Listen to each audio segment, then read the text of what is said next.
Any luck, Begazing? And no, I just sent a quick message saying maybe we can proceed. He says he doesn't have power, so I'm not sure if he's going to be able to join. So I think maybe we can proceed and he'll join as we go. Okay, fine, guys. I think I concur with you. Yeah. Again, we are recording the lecture, so we'll send you guys the recording if you're not recording from that side. Okay. So for today, we will touch on standard costing and variance analysis, and I'm sure by the end of the lecture, you guys will be able to attempt any variance analysis question that will come by. Before we dive into the lecture, my name is Jerry Mutimukulu. Yeah, I'm an ACCA member. Actually, I'm now a fellow. I'm also an OBU ACCA BSc registered vendor. And that's my number on the screen. And the email as well. So, without much ado, let's get into business. So, on the screen there is a definition. I hope you guys will appreciate about a standard cost or standard costing rather. Standard costing is a system of accounting based on predetermined costs and revenue per unit, which are used as a benchmark to assess actual performance and therefore provide useful feedback, information to management. So basically, a standard cost is some sort of estimation we put, either it's a cost or some revenue unit. Because remember, if we only say it's a cost, it will conflict because there are other variances or standards which are related to sales. You understand? So this is why we are saying revenue per unit or a cost. Are we together? Yes, we are. Yes. So that's a standard cost. And remember, standard costing is also part of inventory valuation, techniques. There is the AVCO, if you still remember, there's FIFO, AVCO. There's also standard costing, which is also used for inventory valuation for your financial reporting. I'm sure you know all those things, but they are not relevant for now. So here's an example of standard cost card. A cost card normally gives us information about a production, a unit, or the cost of production of a unit. So this one now, if you look at this particular information, we want to determine what is called the standard profit per unit. Okay, the standard profit per unit. So for us to arrive at the standard profit per unit, we need obviously the selling price per unit. Okay, the selling price per unit, which is $100 in this case. Then we need information about the costs attached to the production of a unit, which will include the materials. And materials, we are told, this is just an example, we are told that 2 kgs of material cost $20 per kg. So if we want to construct a unit, we need 2 kg, but each kg costs $20. So how much is the cost of material? The cost of material will be 2 multiplied by 40, multiplied by 20, and we get 40 per unit. And remember, these are now costs. All right, so if they are costs, they have to be deducted from the sales for us to arrive at a profit. This is just basic accounting, isn't it? For labor, if we need 1.5 hours, all right, per unit, at a cost of $2 per hour. So it means the cost of labor would be $3 per unit. That is 1.5 multiplied by 2.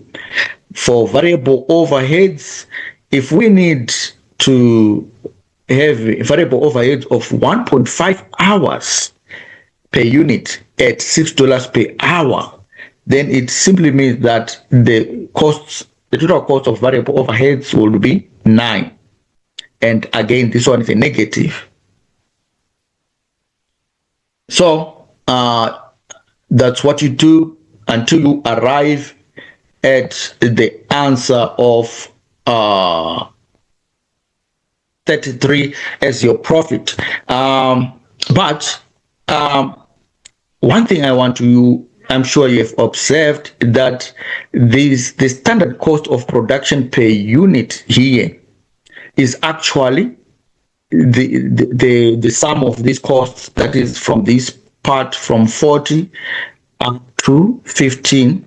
You can cross-check, and I'm sure you will arrive at 67. And this 67 is the figure that has been deducted from 100, and we arrive at 33 as our profit.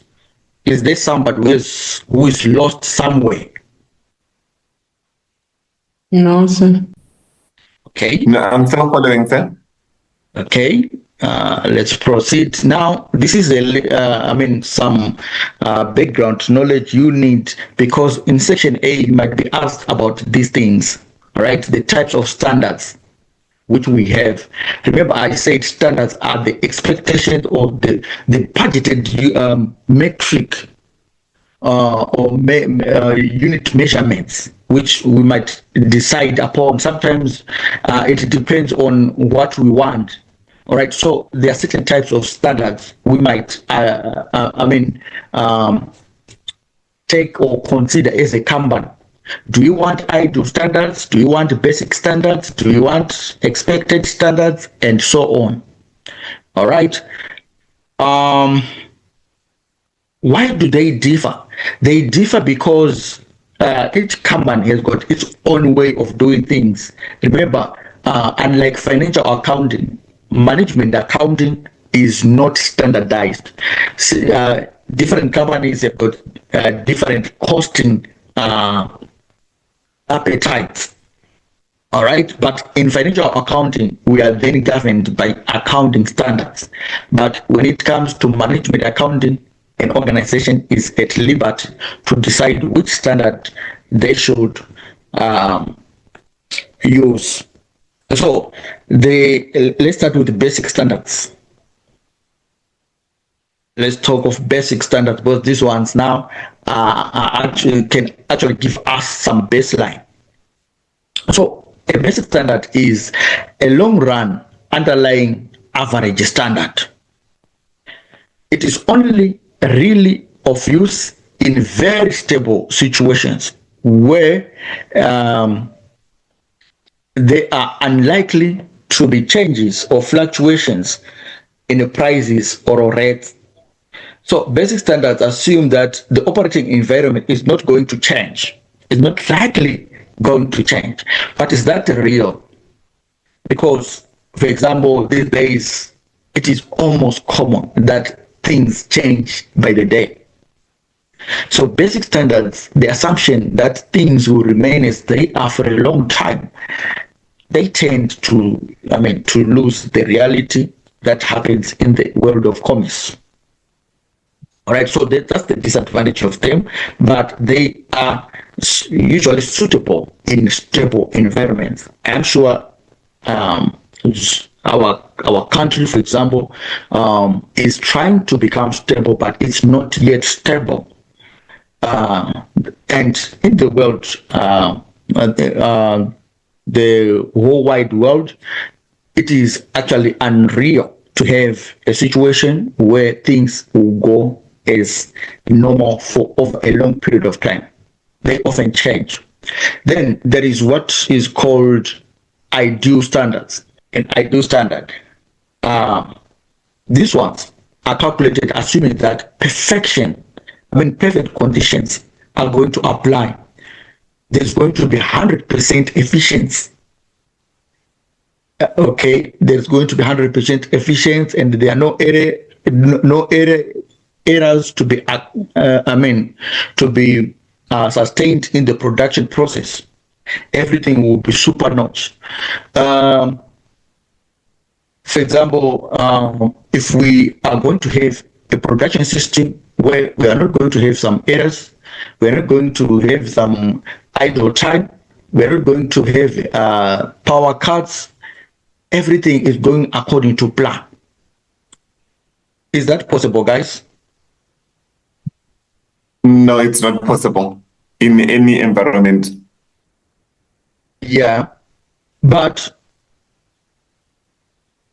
to some extent, for example, in areas like where we do GIT, I mean, the just in time, such things are an assumption. It's an assumption that there won't be, errors and so forth. But when we are now in just in time, obviously we won't be doing standard costing. So the assumption is that when we are going to absorb the ideal, we are trying to make pace with the just in time. However, the problem now to incorporate the just in time philosophy in standard costing is that it won't match, because the idea of standard costing actually is centered on the assumption that everything we are going to do is to be based according to our plan. Remember, I said a standard is like a form of a budget, right? So, unlike in the just in time, they normally don't have these traditional plans. What they do is they rely on their systems, because you only have to produce what you can sell. That's the idea in just in time. The moment a customer places an order, obviously our production will start to ensure that what has been ordered has to be sold. But in standard costing, we are trying to sit down and say, what is the best course of action we should achieve in the next, maybe say 2 months. So we set a standard or a target. All right, you see the difference. Now, to then say we are going to make a target based on ideal situation where there are not going to be errors, there are not going to be faults, there are not going to be idle time, that one seems to be again far-fetched. So you can see that although they are like similar, they are different. Basic standard is only talking about a situation in the economy. I mean, based in the performance of the economy. But when you are talking of an ideal standard, we are talking about the efficiency of our systems. Is it going to be real that our system is not going to break down? You will see that that one again is far-fetched, but it is called an ideal standard based only on the notion that management will be assuming that we will be having a workforce that is 100% committed, which is sometimes not going to be possible. So instead of having an ideal standard, we have got what is called an attainable standard. Let me check if I wrote this one. All right, I omitted it. So there's an attainable standard. An attainable standard is a standard which tries to match reality with the expectation of management. So we are saying it is a standard where the aspect of efficiency is incorporated, but not 100% efficiency. 100% efficiency is difficult to get, ladies and gentlemen. It is almost again unattainable. But if we are looking at an attainable standard, we are now saying we don't want people to relax, but at the same time, we want them to contribute as much as they can. So do not forget the attainable standard. And actually, this should be the expected standard. Yeah, this is actually the same name for attainable. So this one we can simply say attainable. Unfortunately, my pen can't actually write properly. So from the reading, this is a standard expected to apply to specific budget period and is based on normal efficient operation. We are not talking of 100% efficient, but we are saying normal. When we are saying normal, we are simply saying that people can do it, but without some sort of relaxing. Okay? And are we there? Yes, right here, sir. Why, yes, sir. You are not. Why are you so quiet? What's up? I'm listening, sir. Well, Okay. listen, Go on, we're sir. going through the recap just before we dive into the questions. But yeah, I think for me, it's definitely helping because in section A, we usually tend to miss it, but I think the recap is definitely like necessary. Now, this was just the basic, but they are four. All right, they are four. The other one is what is called current standard. Can you somebody tell me what is a current standard? Current situation, what we are facing at the moment. Yes, these standards are always updated. All right. So if we remember the aspect of flexed budgeting and so forth, where we are saying after a certain time, let's say we set a budget at the beginning of the year, all right, but after 3 months we discover that things are going south or things are going north, we update those standards. So they are called current standards. All right. So basically, that's the intro part of this. Now, I think we should then start to talk about variances. Now, before we talk of variances, I want you guys to tell me, what do you understand by the term variance? These would be differences that would be emanating from what we would have set as a target versus what we achieve. Say, for example, if we aim to achieve sales of 100,000 and then we attain 80,000, the variance between 80 and 100 is what we then have to analyze. It would be, it will be a difference, right, from what has been budgeted against the reality, or what has been originally budgeted against what has been revised as a budget. You understand? It's not really, it doesn't mean that a variance should be a measurement. It should be the difference between budget and actual. You will discover as we proceed that a variance can even emanate between two different budgets. Remember, there's what is called an original budget and a revised what? Budget. So if we, contrast the two, there's also going to be a variance. And that variance has to be interpreted and, reported upon. All right. So allow me to reshare the screen because I'll be, typing on Excel. Okay, sir. All right. We're now going to the questions part, sir. We're now going into we want to do the variances. questions. Oh, okay. So we should pull up the Kaplan kit also, or the revision kit. I shared with him that what do you call it? That study thing. The questions that we initially said we were going to go through. That study pack. Oh, okay. All right. Let me quickly open it so that we're on the same page. Yeah. Just hold on for a bit. I know you want questions. I understand that. There's a question we're going to do again. Don't worry. Okay. Yes, there's a question I want to do. We are going to do together, and there's a question you guys are going to attempt. I'll be watching from this side. The question will be put on the screen, but I want you to do that question after we do one or two questions together, so that I test your understanding of the issue. Yes, Is that sir. clear?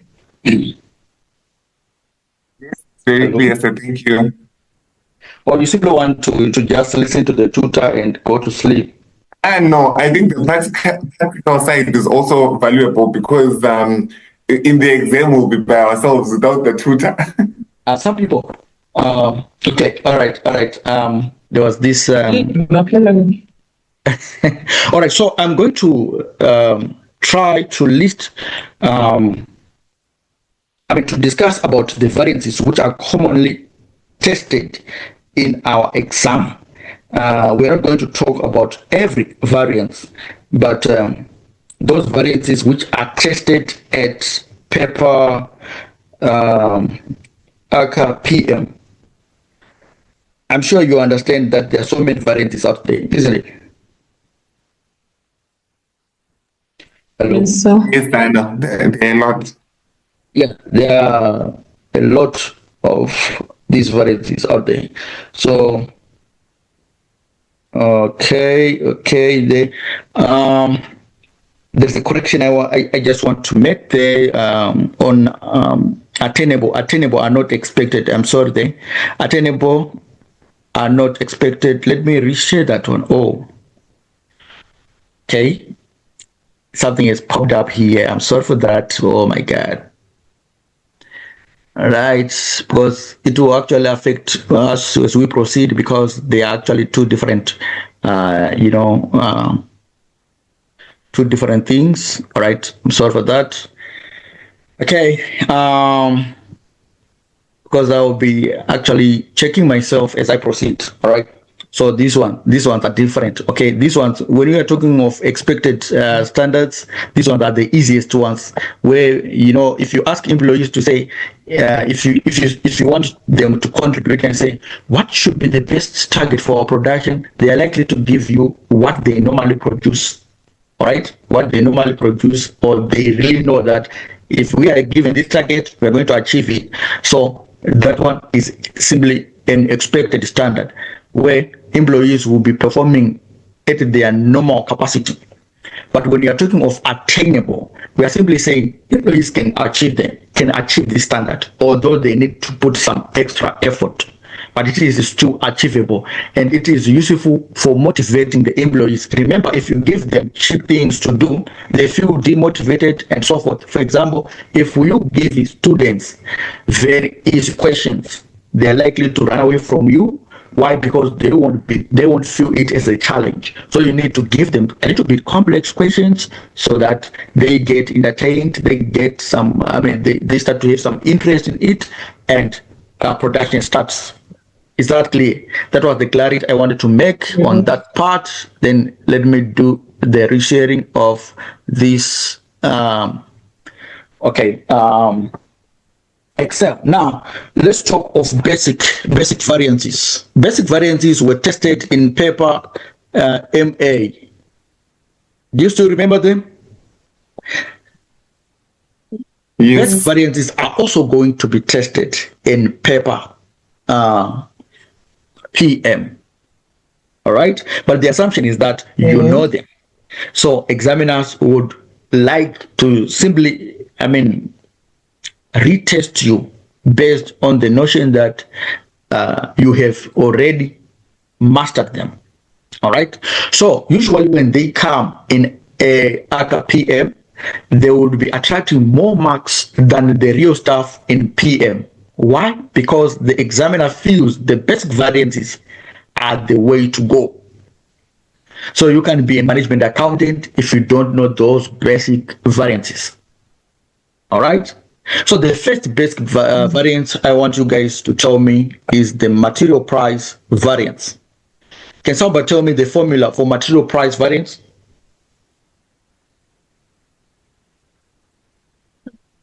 Hello? Is it the actual price minus is it standard price all the way to actual quantity bought? Okay, let me write down what you're saying. Actual price. I normally like to start with the standard. You understand? Standard price or standard cost, right? Since they are materials, normally it's good to use the standard cost, isn't it?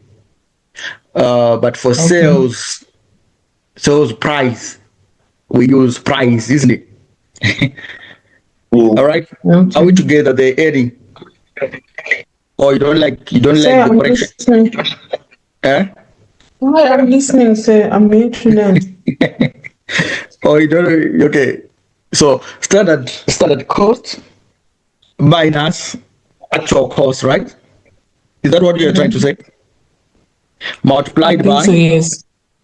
multiplied by, Actual quantity.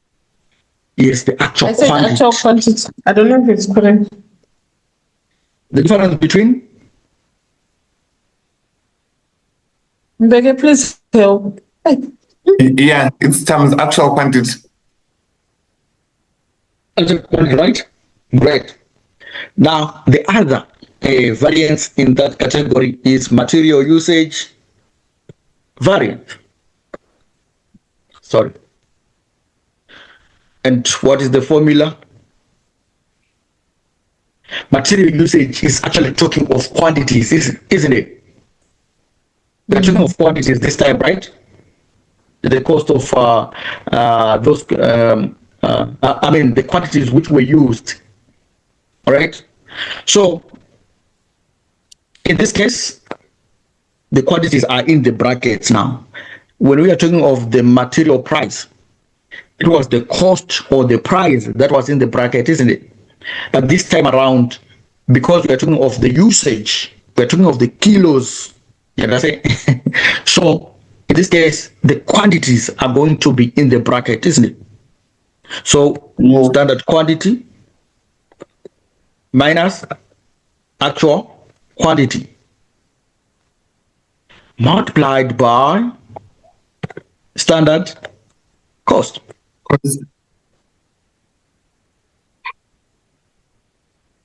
These basic variances are going to come, all right? But already, whatever question you are having, if you know these formulas, you are done, okay? Now, maybe you can tell me, what do you want to measure if you are looking at the material usage variance or the material price variance? In material price variance, we want to see if the costs have been, economic. All right, we didn't buy expensive materials. All right, so if it is a favorable material price variance, it simply means that the actual costs were lower than the standard. All right. Yes. In material price variance, if the actual cost was lower, then we are going to have a favorable variance. And in material usage, if the actual quantity used is lower than the standard quantity, then we are also going to have a favorable variance. So for these cost variances, the actual cost or the actual quantity should be lower. That's the trick, isn't it? Is that clear? Yes, it's I clear. didn't get the tricks. Please come again. All right, I'm saying for these basic variances, if we are talking of a cost item, like for example, materials or labor, if the actual cost or the actual price of the material is lower than the budgeted price, then it is a favorable variance. Okay. Again, on usage, if the actual quantities used are lower than the budgeted quantities, again, it is going to be a favorable variance. All right. Is that clear?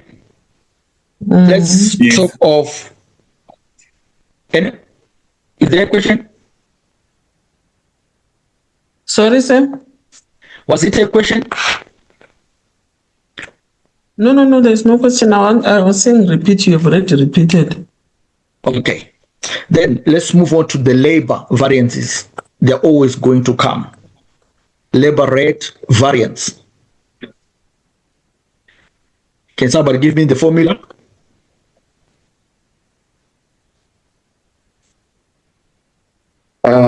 Labor rate should be standard rate Yes, standard rate.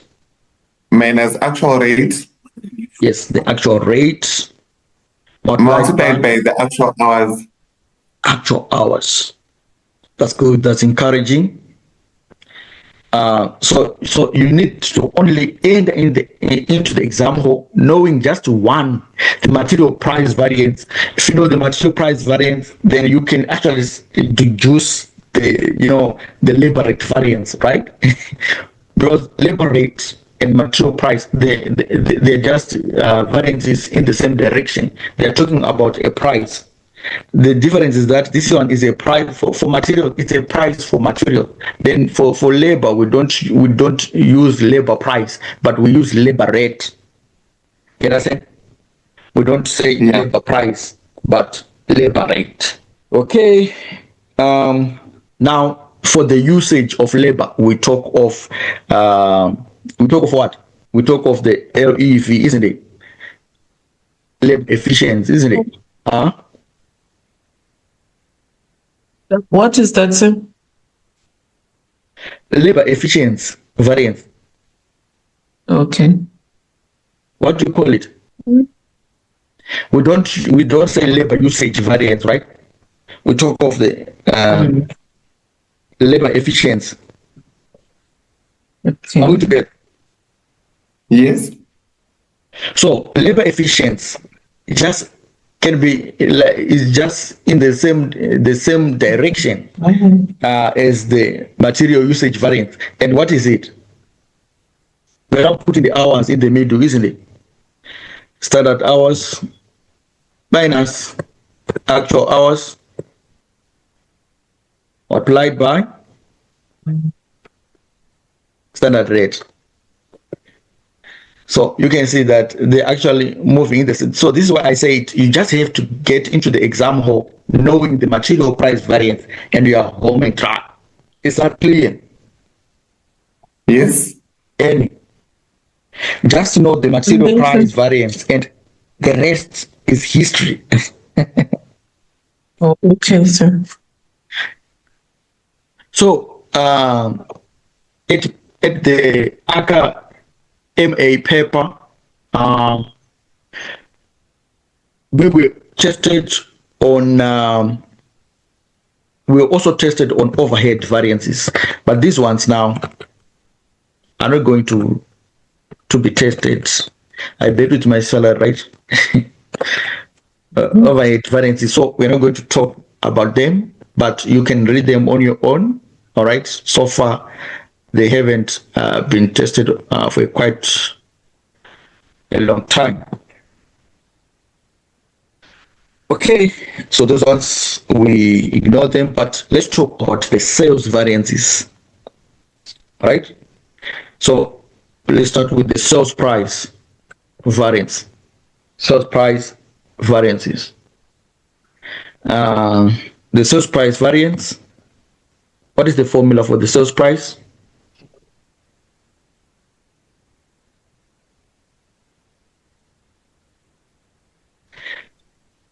It's just in the same direction, although this one is no longer a cost, but it's a revenue unit, right? But it's just in the same direction with the MPV. You understand? So we are talking of price. In the MPV, we are also talking of price, although that price is a cost.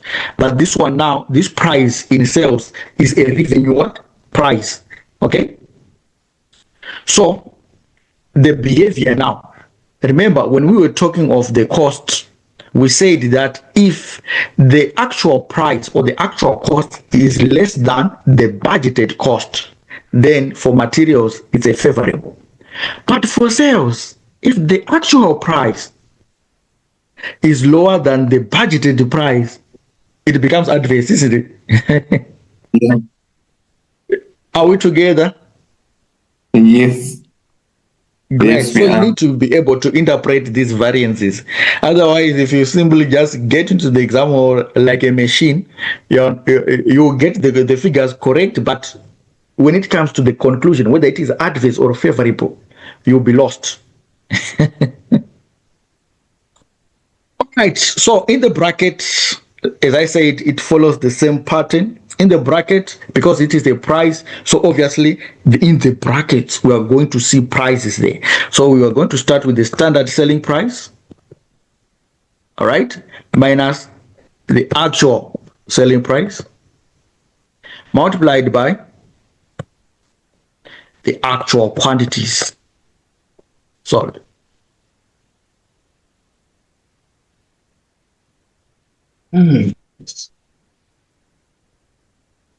Okay. Annie, are you there? Sir, I'm there. Hello? I'm there, sir. All right. What about this common? This one is a very, very commonly tested variance. The sales volume variance. Very troublesome. Sales volume variance. This one is about the budgeted quantity. Oh, I forgot my bracket. Budgeted quantity minus actual quantity sold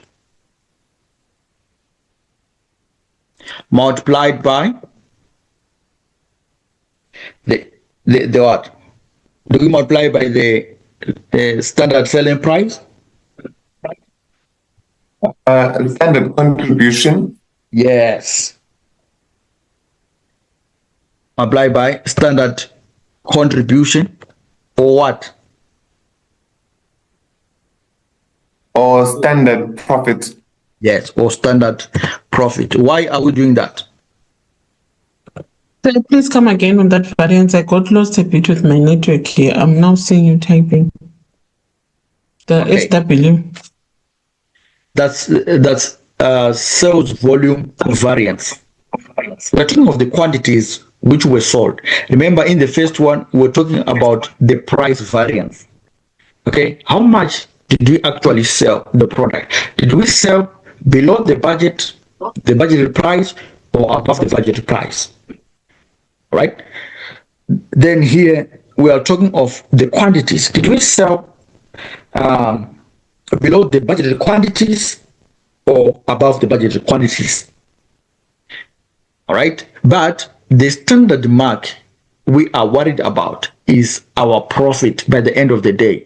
After selling all those quantities, did we meet our contribution expectations? Did we meet our profit expectations? So whether we are going to use standard contribution or standard profit is determined by the costing techniques applied at the entity. Are we using marginal costing, or we are using absorption costing? So the question will tell you that a company is using marginal costing. So in that case, you should use contribution, standard contribution. But if they are using absorption costing, then you must use the standard profit. Is that clear? Yes, sir. So are we ready to put these variances into practice? Question. Yes, yes. Yeah? We have been ready. You are ready? But this one now is just basic. We haven't. Let us just talk a little bit about the advanced variances, because those ones now we know that they're always going to be there in the exam hall. All right. So this was just a recap of what we know, but I'm seeing that you guys are ready, and that's encouraging. So let us just talk a little bit about advanced variances. The word advanced simply means that we are just taking this variance issue just a little bit step ahead, but doesn't mean that they're complex variances. Okay, so the first variance, that's the materials mix variance, is it? Materials mix variance. And I know you guys want the action. So show me you are ready for the action. by giving me this formula. What is the formula for material mix?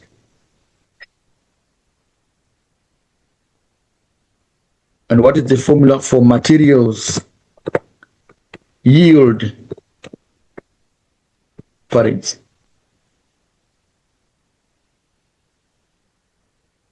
Material mix variance. I think that one should be actual quantity minus actual quantity in standard mix multiplied by standard cost.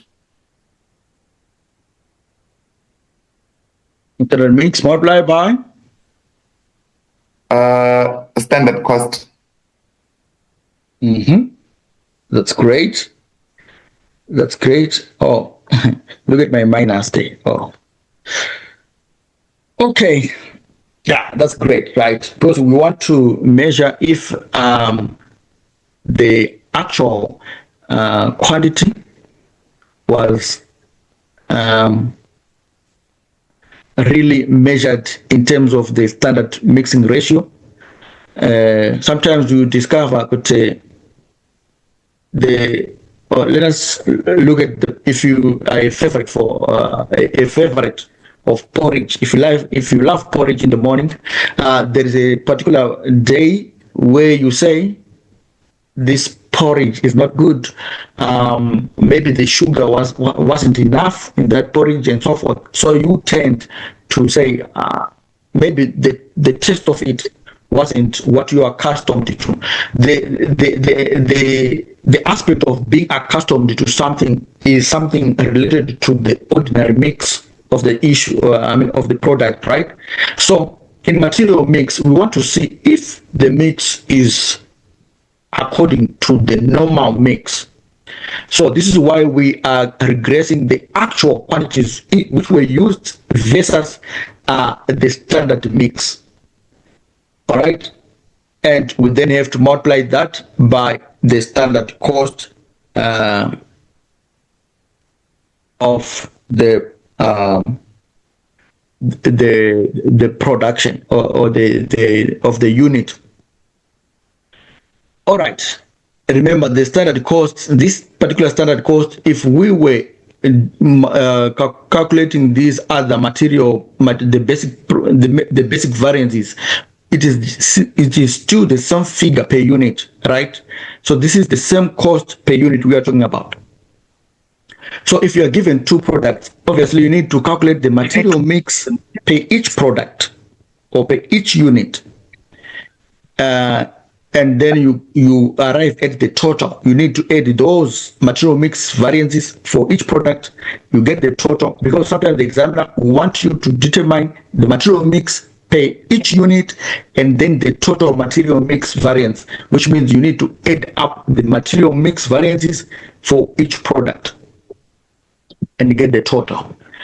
What about the materials yield variance? What is the formula? It is actual quantity in standard mix minus standard quantity times standard cost.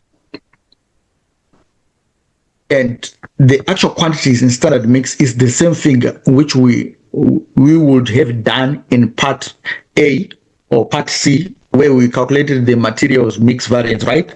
Because in the examination, no need to reestablish again the actual quantities in standard mix again, that figure, because there won't be that time. So you need to be on your toes.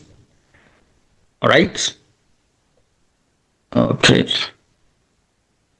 Actual quantities in standard mix minus the standard quantity. You know what? Is it the standard quantity alone, or is it standard quantity in standard mix? Hello? Please come again. Hello, Ngwenya. Your formula? It's Owen Mguni, sir. It's what? Oh, it's Muguni. Yeah, Owen joined us. Oh, okay. Hi, Owen. How are you? I'm okay, sir. How are you? I'm fine. Okay, may you please come again with the formula? That's for the standard yield variance, is it? Yes.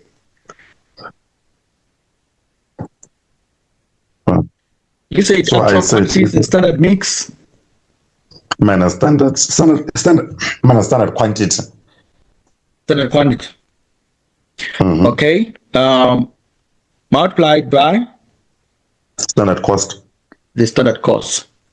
Okay. So even to memorize this formula, I mean these two formulas is very easy because we know that outside there, everything has to be multiplied by the standard cost.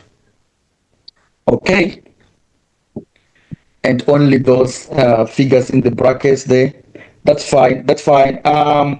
Let's talk of other. Do you think there are other formulas we need to cover before we get into a question? Because according to my time, we need to jump into a question. But I feel there is something related to sales about the sales mix. Have you ever heard of that?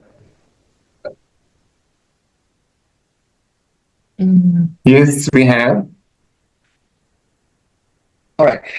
Okay. We need to talk about that because the examiners, there is an examiner article that talks about that thing where the sales variant, these advanced sales variances have always been found to be problematic.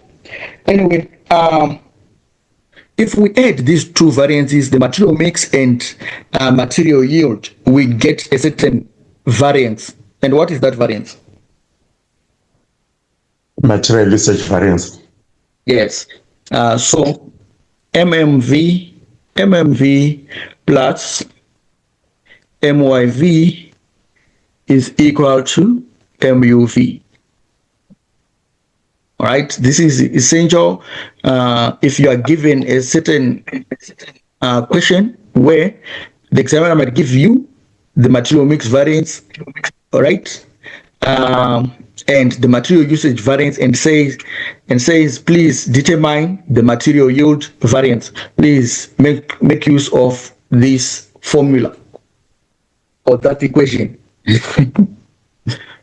All right, because if it comes on section A, you just have to know that there is a relationship there. Okay, so let's move on to the sales mix and quantity variance. Sales mix and quantity.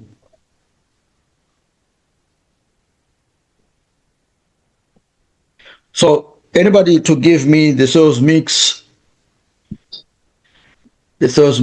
variance formula? Actual quantity sold minus actual quantity in standard mix multiplied by standard profit or contribution. Actual quantity sold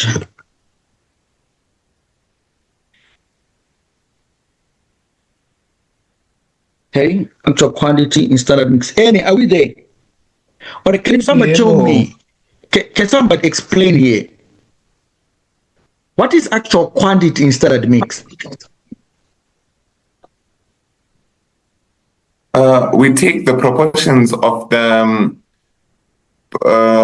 standard mix. Say, for example, if it's 2 is to 1 is to 3, if we have 3 products, and then express them as the proportion of the total of the actual quantity.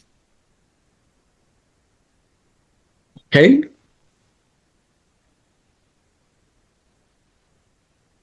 Standard profit.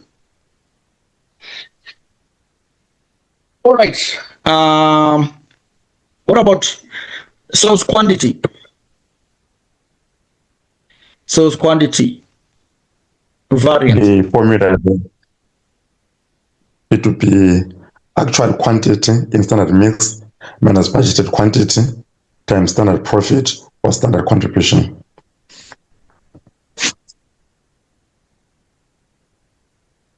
And the quantity in standard mix minus budgeted quantity, Budgeted right? quantity. Yes.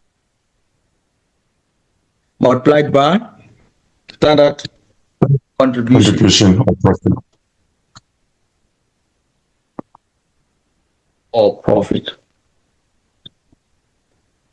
Okay, those are the variances, ladies and gentlemen. And the last part we just have to talk about are the aspects of planning and operational. Then we have completed the syllabus, isn't it? Annie, Yes, sir. are you there?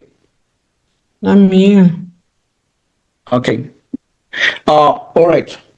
The reason why we are talking about this is because these are some sort of standardized formulas. So if you simply rush into the question paper without having this recap, remember there's no time. The exam is around the corner. So it is better for you to remember, to memorize these things, because those are the things you are going, the tools you are going to use to pass an exam question on standard costing. So the formulas are much more important for now. So please be with me there. Now let's talk of planning and operational variances. Like I said, these variances are set by some other people. There are some people who have got the authority of setting these these standards. So when they set, they might be planners, but they tend those standards tend to affect the guys on the ground who are going to implement the plan. So accountants decided to come up with an issue of responsibility accounting, isn't it? Where we say somebody has to be punished for things he can control. There are things we cannot control. There are things we can control. For example, if I'm a production manager, I can control things which happen in my factory or in my workplace, but not those things which occur or which are initiated by the head office. So the head office plans. So there's what is called a planning variance and an operational variance. So these variances we have seen on top there, they can be subjected to planning and operational variances again. Is that clear? So sometimes the examiner might say, please compute the the materials planning price variance. You must not be dazzled by such terminologies because you already know what they mean. Okay, so let us just try to have some example, all right, to see if we can make sense out of that. Because if you simply talk without examples, sometimes people might end up sleeping. All right, let's say the standard cost of a certain item of material. Let's say the standard cost was $4, right? The standard cost was $4. All right, and the actual cost for this was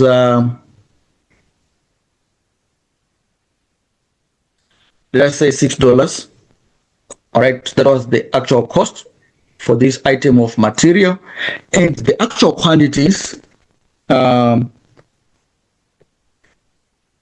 which were purchased were 1,000 kgs.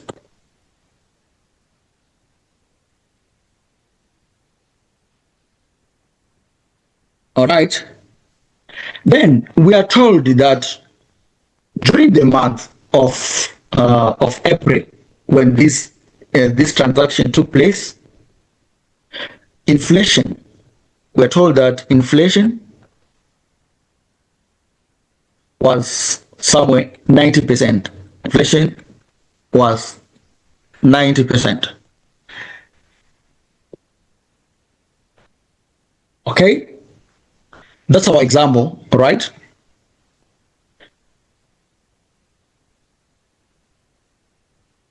Now, what is the material price variance given this information?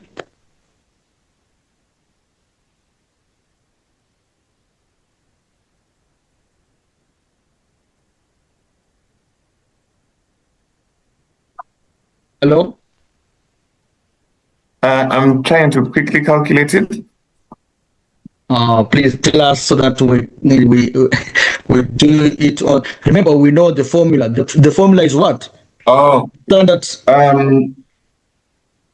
4 standard cost minus actual Minus cost. actual cost times actual quantity should be 2,000. All right, multiply by actual quantity, right? Yes. Okay. So this comes.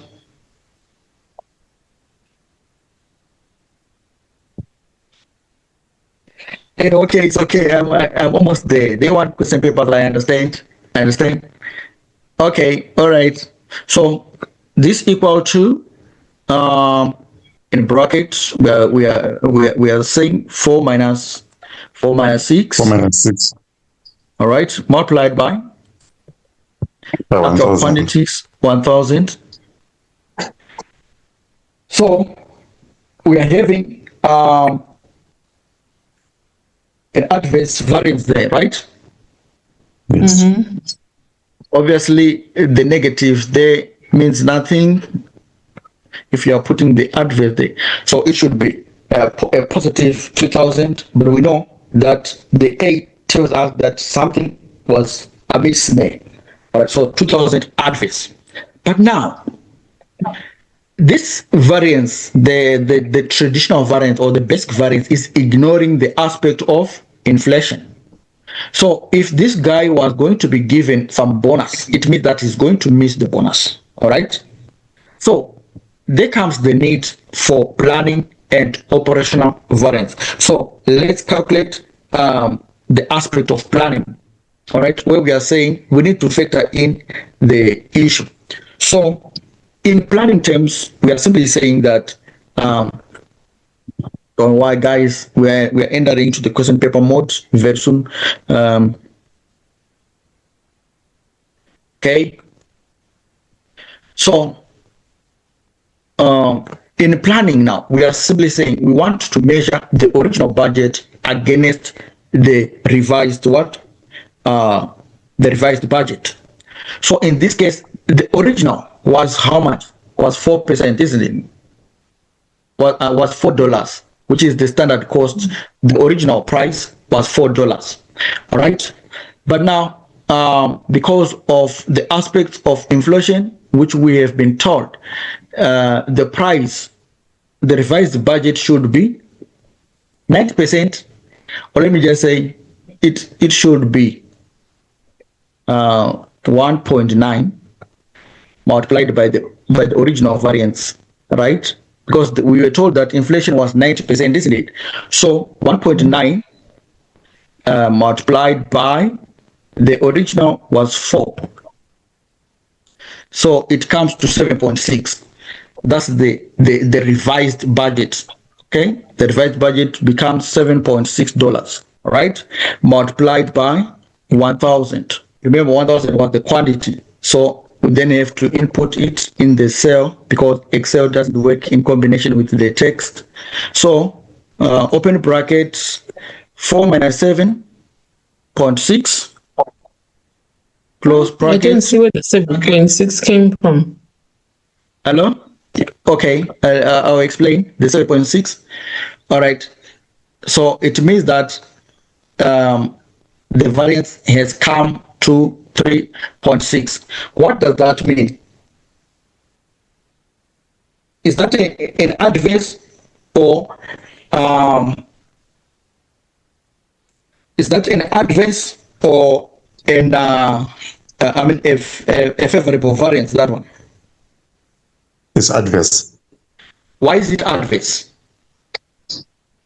Because the original budget or the original price that we planned for is less than what we actually ended up paying. All right. Here we are not talking of paying. We haven't paid anything. We are simply told that inflation has arisen to 90%. What we actually pay is the actual cost. But here we are still at budgeting level.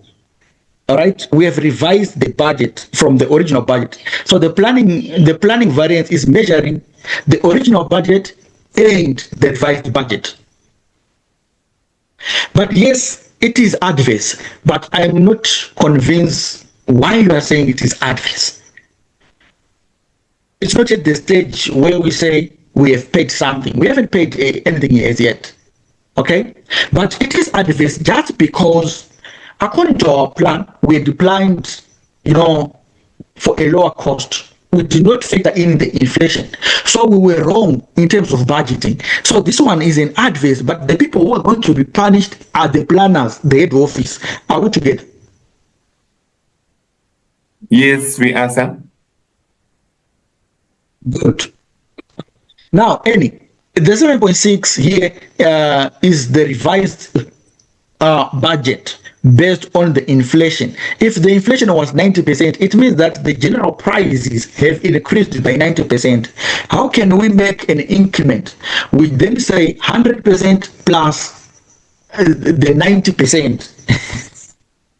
Because the original $4 was the 100%, isn't it?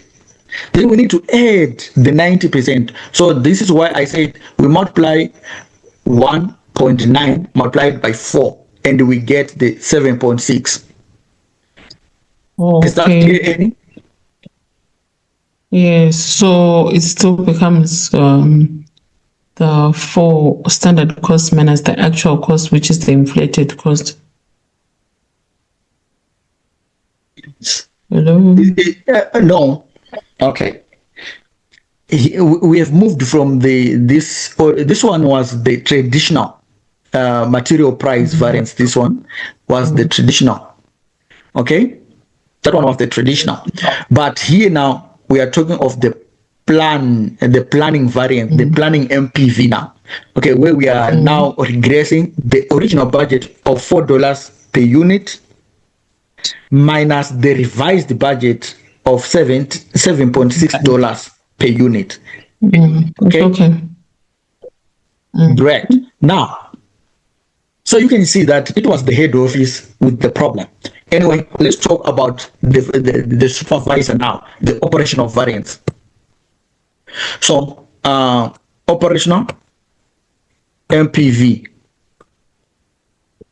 Okay, so the operational one. Here we are now looking at the revised budget against the actual. Okay, the revised budget against the actual. So this is equal to the revised budget was how much? The revised budget was 7.6, isn't it? That's the 7.6, right? Minus the actual. The actual was $6, if you still remember, right? This $6. Oh, sorry. I haven't finished the work thing. All right. So the $6 there, because the actual cost was $6. Remember that. All right. Multiplied by what? We simply incorporate the original formula of the MPV. So it's multiplied by the 1,000 units, right? The 1,000 kgs. So we get 1,600. And is this an adverse or a favorable? The revised budget minus the actual quantity. The actual, the actual quantities. The actual cost was $6, but the revised budget was 7.6. You can see that the actual cost is lower than the revised budget. So therefore, that becomes favorable. So we had punished the person, this guy, without any reason. We had no right to punish them. Okay, because after breaking down the variance, we determined that they were actually on the favorable side. Anyway, that's a touch on these planning and operational. So just for your note, just one sentence for your note before I present a question paper there. For you to attack these questions on planning and operational, you just have to know that when it comes to planning, whether it is a labor rate planning or material price or material usage, what you need to do is that for planning,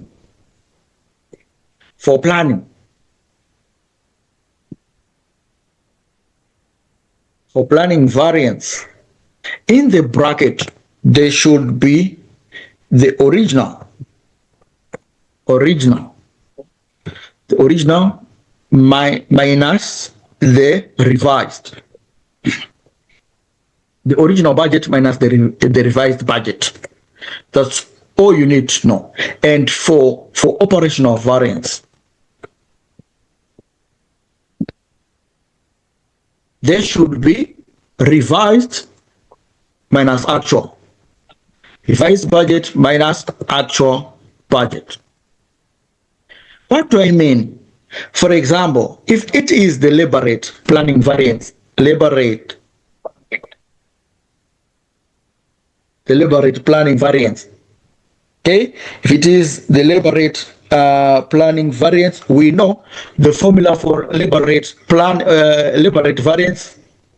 If you still remember, what is the formula? The formula was for labor rate. The formula was standard rate minus actual rate. I know you are tired, but please do not be tired. Times actual hours. The actual hours. That was the original. The labor rate variance. Okay. That was the formula for the labor rate variance. But now, if we want now to put it in planning terms, right? In planning terms, remember we are revising the rate. We are revising at planning level. We are looking at the standard rate which was set.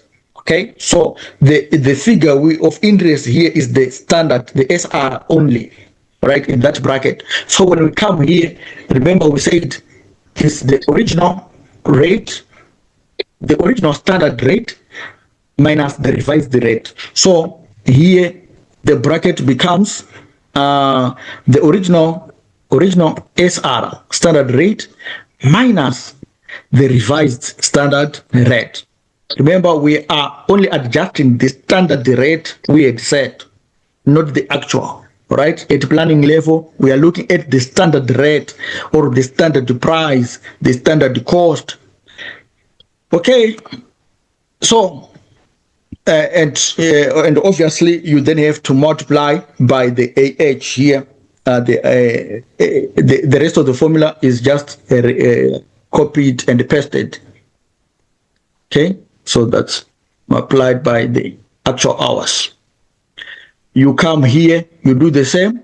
Now here is now the aspect of a revised standard rate minus the actual rate.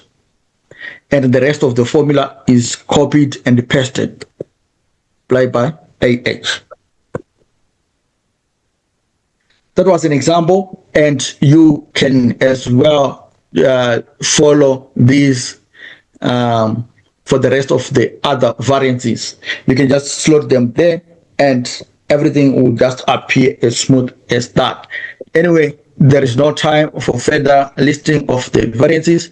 Let us look at this problem from one of the question papers you guys sent me. This one is from this September 2018. Let me cross check. This one is from the specimen 2016 September. Okay, there's a variance question there. There are actually two questions we're going to look at in this paper. All right, so let's start with the bigger question because it might consume much of our time. Are you seeing the question on the screen? Not yet. No. Guys. But we have the papers, just tell us which one it is, then we can probably look from the side. But on the screen, it's not yet showing, sir. Are you seeing anything now? Drawing now. Different. Yes, I can see it now. So we're having this long question, guys, and we don't have everything. Everything we have, if we look at the requirements there, calculate the following for the month of November, showing all workings clearly. Number one, the sales price variance and sales volume contribution variance, and the examiner is actually giving you the contribution there. So if you then use the profit, that will be your own period. He said use the contribution, you just have to follow the orders. Okay. To determine the material price planning variance and the material price operational variance. Then the labor rate variance and the labor efficiency variance. You get your 5 marks. So you can see that the basic variances are actually attracting more marks than the actual deal. The actual deal is that one, the second item there.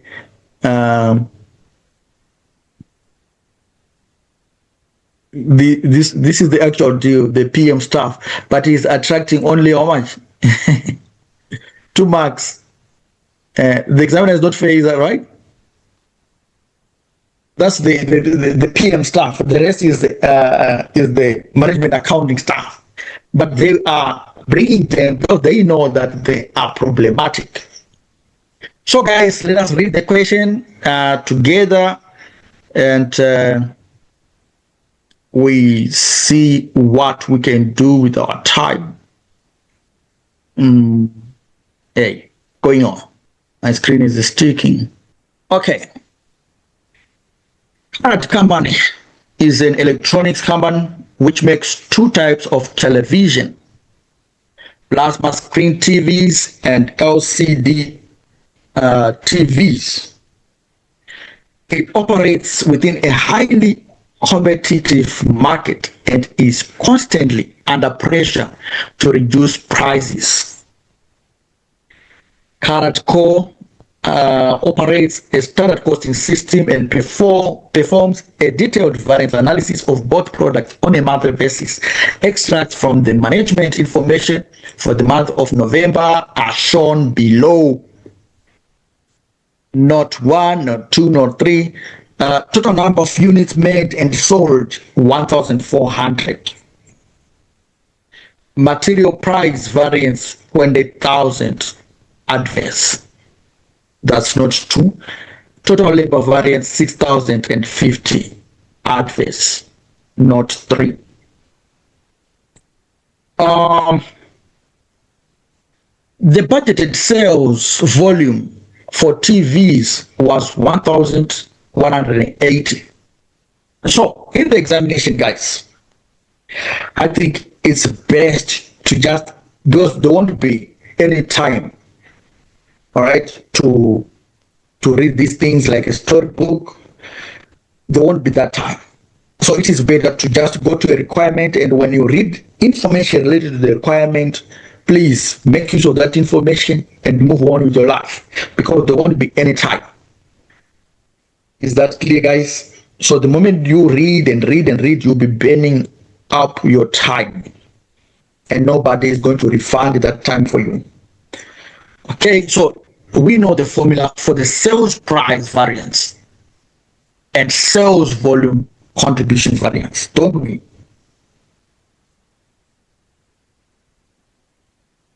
Yes, we do. So let's start doing that. Let's start. Hey, can I share this screen of mine? Can I double share it? Will you be able to see what we'll be doing if I do that?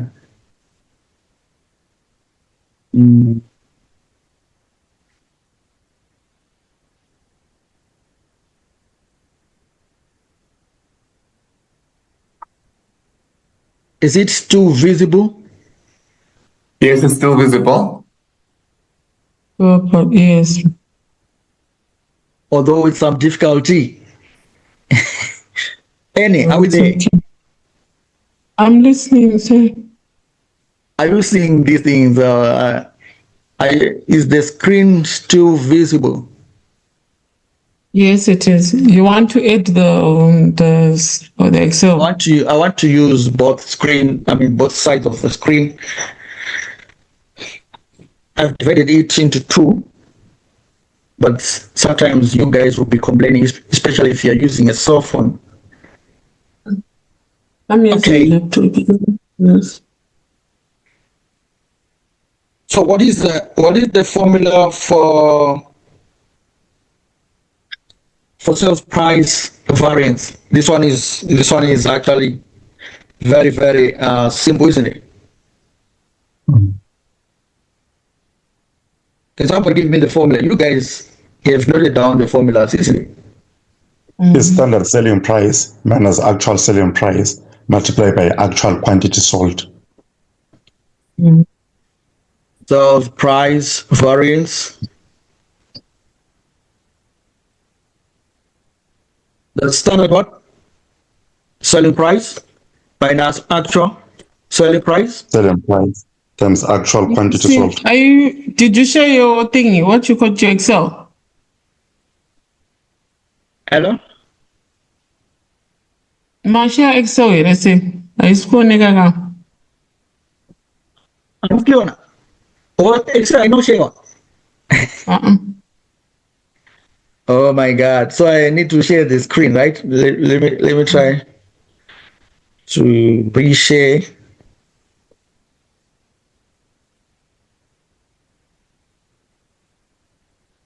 Is it now visible? Yes. Yes. Oh, I'm sorry for that. Thanks, Annie. Okay, so you are saying multiplied by what? Actual quantity sold.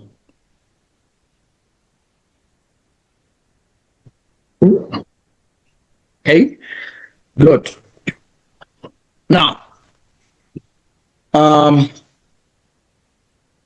if the examiner says, clearly show me, all right, clearly show me, it simply means that each variable there has to be given its own portion, right? So the standard selling price, portion, the actual selling price, portion, the actual quantity sold should have its own portion, and you get the variance on this side, all right? And we are told that there are two products in this case. There is the plasma TV. They're producing plasma and LCD TVs, right? So we are having plasma, we are having LCD.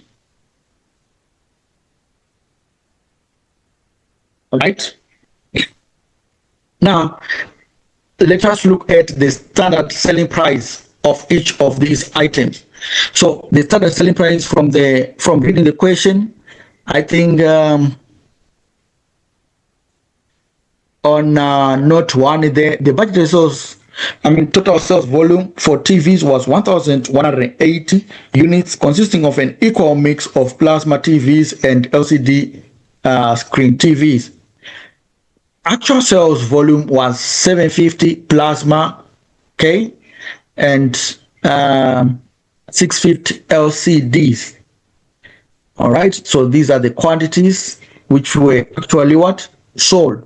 So actual quantity sold, we are given 750 and 650 for LCDs. Is that clear? Then standard sales prices are 350 per unit for plasma and 300 per unit for LCD. So these are the standard 350 and 300. What about the actual selling price? The actual sales prices achieved during November were 330 per unit for plasma TV and 290 per unit for LCD. So that's 330 and 290. Okay, everything has been slotted now, so we can do the variance. Equal sign, open bracket, 350 minus 330 there, multiplied by 750. That's 15,000. Okay, is this one adverse or favorable? Favorable. Adverse. If the Favorable. actual selling price is lower than the standard selling price, obviously, that's what? Oh, it's adverse. Sorry. You see why I was saying, oh, guys. All right, I then didn't think about it. this one again is adverse before even you calculate it, right? It's adverse because the actual selling price here is 290 against the budget of 300. So again, you can put an adverse there. Some multiple choice questions would ask you whether both of the variances are adverse or one is favorable, another is adverse, something like that. So before you do even the computation of the figures, you can tell that this one is adverse, this one's something like that. So you can copy the formula down and you get that one. You do some underlining if there is time. You get the sum variance, the variance in total, 21,500 average. Okay. Now let's move on to the other variance there, which they want on that part. Remember, there were 4 marks, so far we got only 2 marks. Let's get another 2 marks so that we put them in our bank account. The sales volume variance. Okay, sales volume variance. Let's get back to our formula, the formula sheet. What was the formula? The budgeted quantity. Budgeted quantity minus the actual quantity sold. Multiplied by standard contribution, right? You're asleep now. No. Yeah. Oh. And we simply certain items, they are copied and pasted. Hello? Excuse me, sir. So when the examiner says sales volume contribution variance, the word contribution doesn't change anything. It's just a into say you multiply by standard contribution. They are saying what? If the examiner, like in this case, says Yes, sales volume we need to contribution multiply variance by standard contribution because So he has the actually formula is- stated that use contribution, right? Oh, okay. That's a great question. Thank you. So we know the variables. We know the variables to put on Excel because we know the formula. So the budgeted quantities portion, the actual quantities sold portion. Then the outer variable is the standard what? Contribution. The standard contribution portion, and then the variance. Then these things you can just copy and paste. Certain things have already been done before. This one, the actual quantity sold, have already been done. So there's no need to redo them again. Just copy and paste. Standard contribution, that one could be easy to get, isn't it? From the question, can't we get it from the question? The examiner said standard contributions for plasma TVs and LCD TVs are 190 and 180. So, well, it seems the examiner was very generous, right? Sorry, I put them on the wrong place. Oh, sorry. The standard contribution portion. Now, let's talk of the budgeted quantities. Budgeted total sales volume was 1,180 units, consisting of an equal mix of plasma, screen TVs, and what. So if they were an equal mix, it simply means 50% was that, 50% was that, right? Are we in agreement? Yes. Yes, sir. So what is 50% of 1,180? 590. 590. 590. We do our computation equal sign, 590 minus 750 close bracket multiplied by the standard contribution. That's a negative, that one. And I said, please remove these negatives. Okay, they need to be removed. So if you put a negative sign outside the bracket there, press enter, it becomes positive. Okay. Now you need to know whether it is adverse or favorable.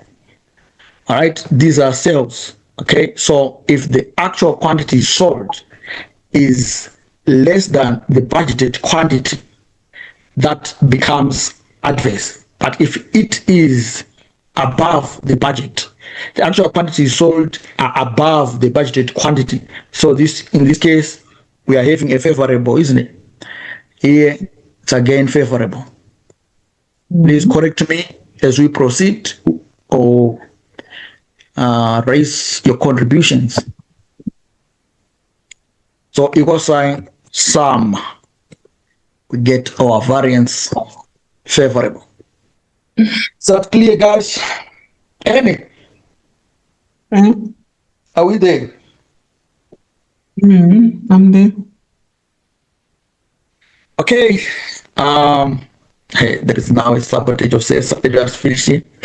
Okay. The second one, this one requires only 2 marks.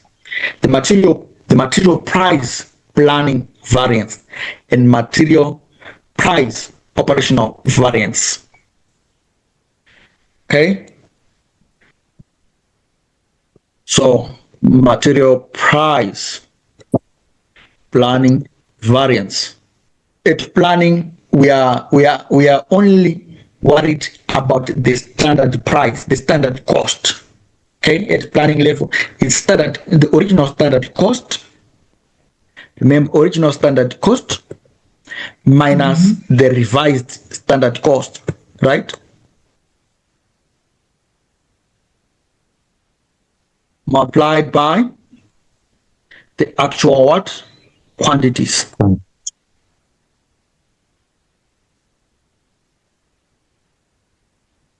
So let's slot in the variables: original standard cost,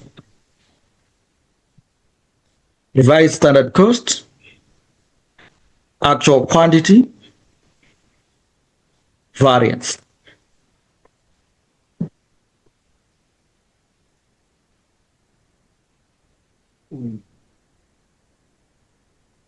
Okay. Plasma.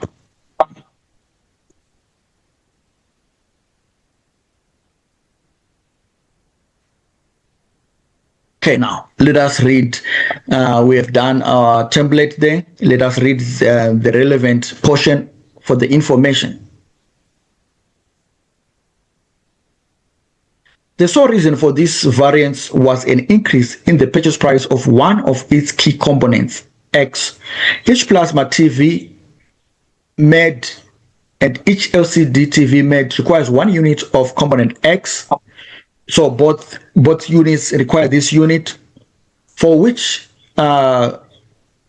requires this component, for which Carad cost, standard cost is 60.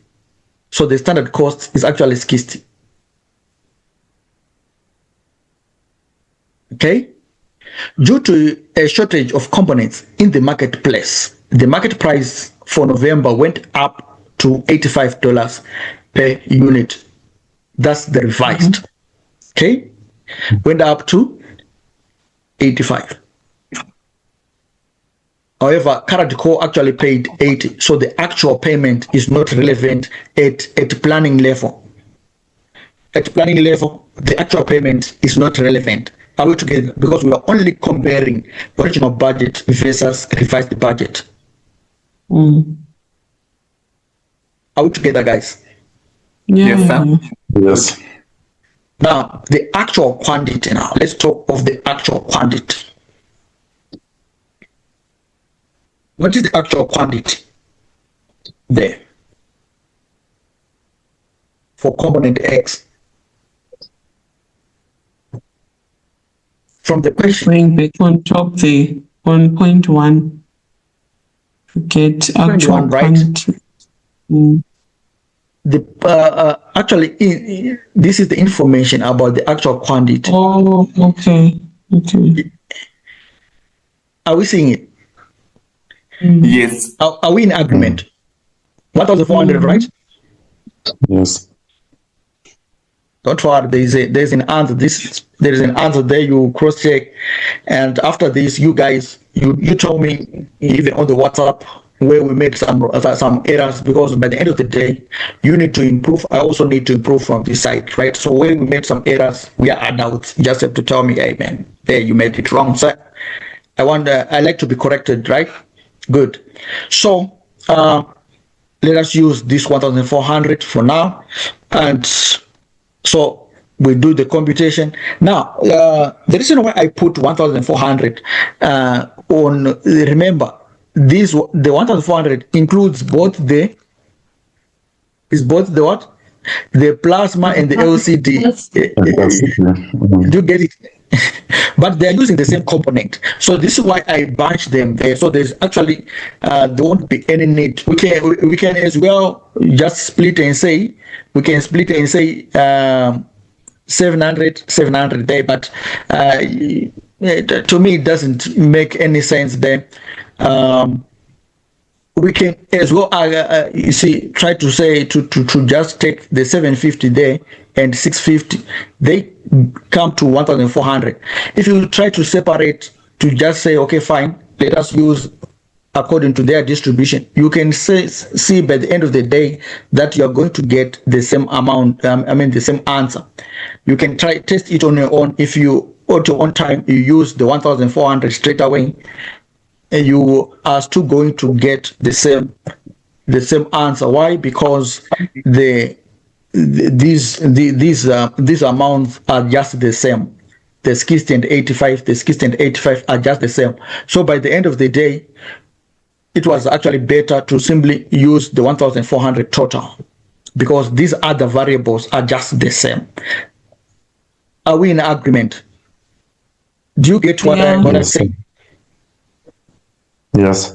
Because the actual quantities in terms of distribution, there was 750 plasma and 650 LCD. But we are also told that in note 2 there, that they are simply using the same component X in same quantities. So by the end of the day, there won't be any difference in terms of the variance there.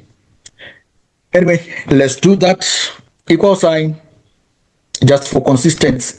Equal sign 60 minus 85. Yes. Hello? Sorry, guys. Sorry, sir. 1 second. It's now time for school run.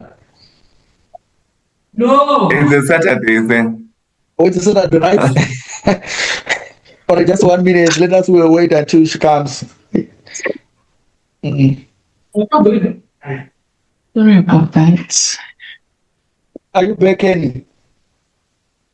Yes, it's just 1 second, sir. Okay. I was Great. allowing someone to leave. Okay, now. So, like I said, when you get a negative there, please remove those negatives, because they annoy examiners. Okay, so is this variance a favorable? Sometimes it gives you a negative there. Don't always think that whenever the answer is negative, therefore it is adverse. No, don't have that. You need to understand the variance. So in this case, it's a material planning variance, right?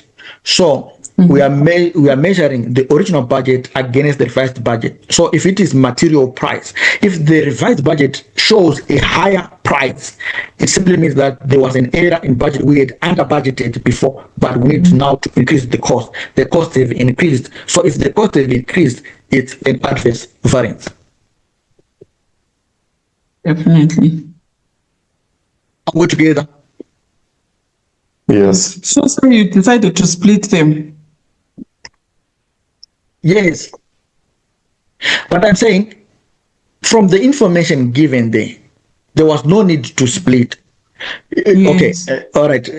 Let me just illustrate it here. After doing this, I'll illustrate, and you see that the variance will be No, I simply the get same. it, because if we add those two, are they not supposed to give us but they don't 1,400, look- right? Yes, the 1,400, but I'm talking about the variance now. Oh, If okay. we say 18,715, then we add 16,250, we're still getting the total of 35,000. So what's recommended, the split or just one? Depends. The reason why I do the split there, this one is what I can say, the professional standard, right? Because some managers want to see item by item. You understand? All right. Yeah. I get you. Although in the examiner's answer, he just bunched them and used the 1.4. You understand? For the sake of time, but All right. Now we have got our. Do we have our 6 marks yet? No. This is one mark. We are left with what? The operational. So we are not moving. We are not moving. Material price, operational, variance. This is now the revised standard costs minus the actual cost multiplied by actual quantity. Quantity. Okay. What's going on? Oh my God, this equal sign is causing trouble. Okay. Now we know the variables. Guys, let us list the variables. We have got the revised standard cost, actual costs, and the quantity. Then we have got the variance. Please, when you do your practice, please do it on Excel, because just a million motion. Then we do the splitting.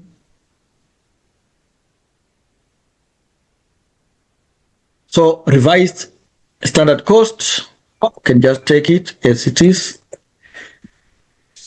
copy and paste. The actual cost which was paid was how much? $80, right? According to the question, they actually paid $80 per unit, right? Are you seeing Yes, sir. 80.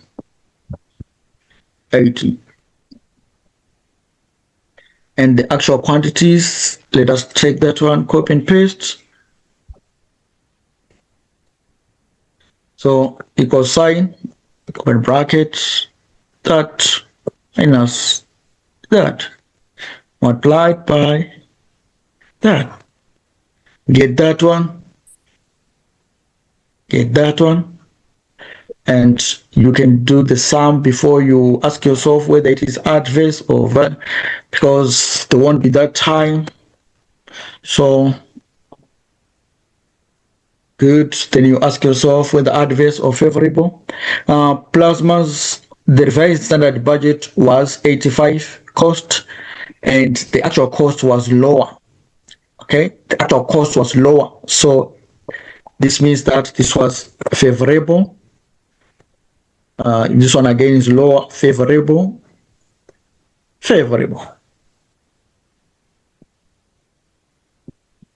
Is that clear?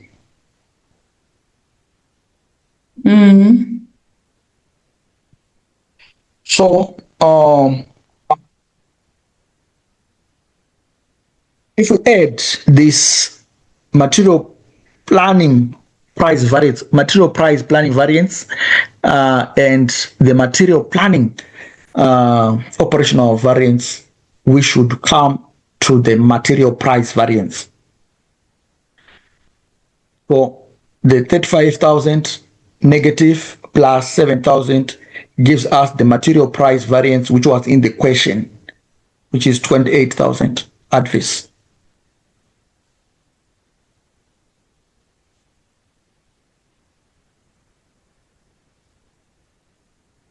So you can self-check in the examination to see if you have done it right. Is that clear? Yes.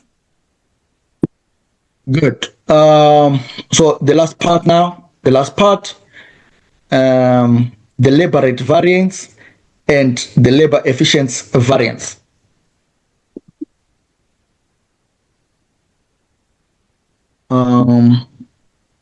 So we know the formulas.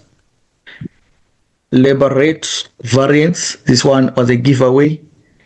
But students are, especially the labor rates, these things, they are scary.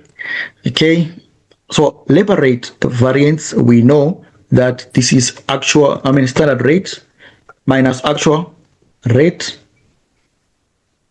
multiplied by the actual hours. Okay. So we slot in the variables, standard rate, actual hours, variance.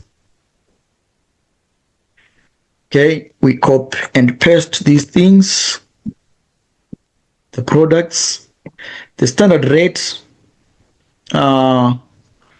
for that and that.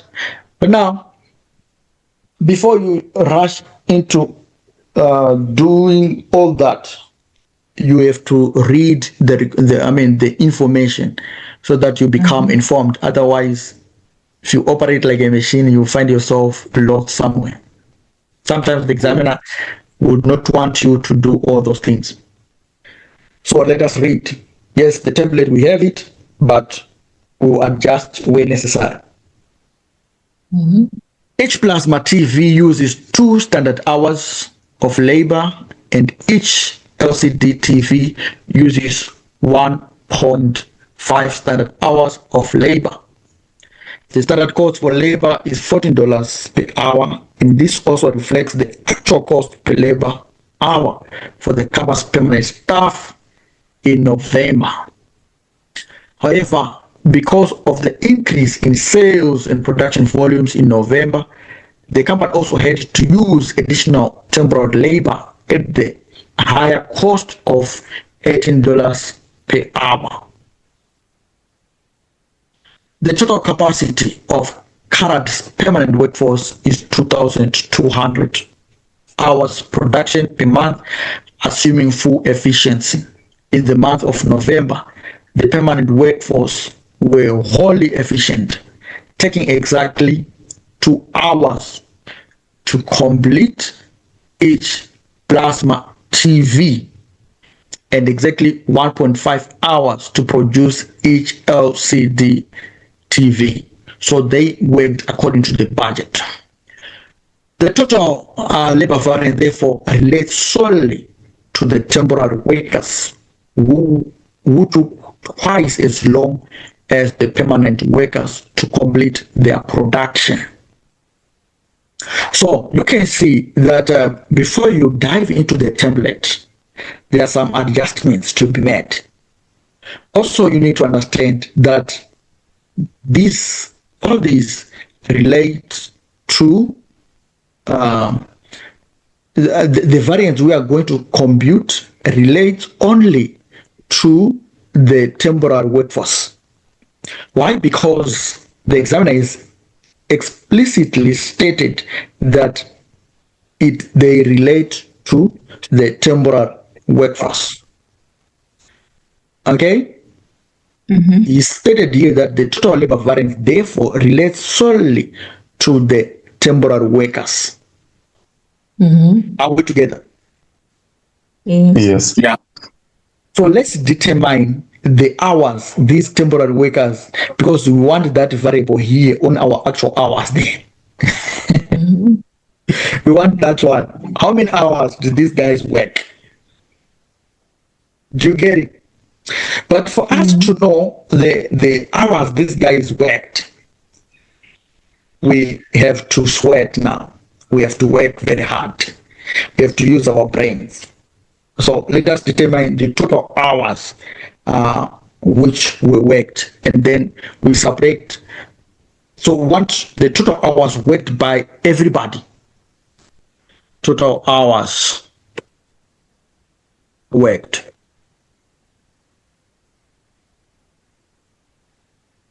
By everyone. Then if we get these hours, we then deduct the permanent workers' hours, and we will be left with the excess, which we will attribute to the temporary workers. Are we together?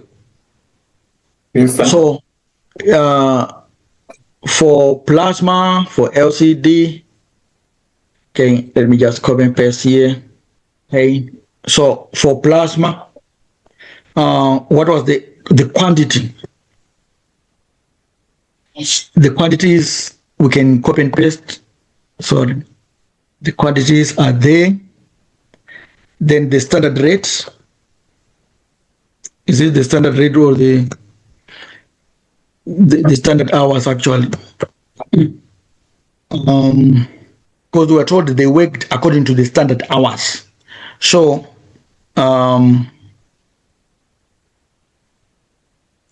so let us determine the standard hours and see what would happen. What do we get? This one requires 2 hours and the other one required 1.5 hours, right?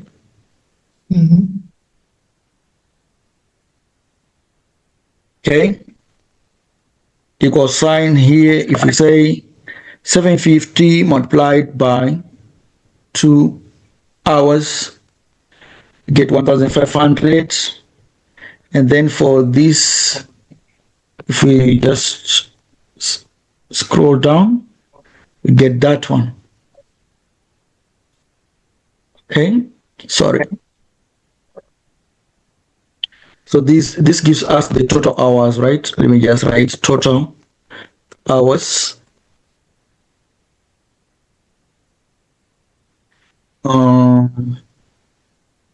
Okay.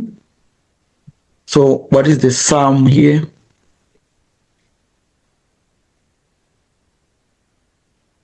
So 2,475 are the total hours according to the plan. All right. Now, the permanent hours, the examiner says permanent workers. The examiner said they worked for how much? They worked for how many hours? 2,200. 2,200. So we need to remove this. All right. Yes. Okay. These are the 2,200. So what is the excess? 275. The excess.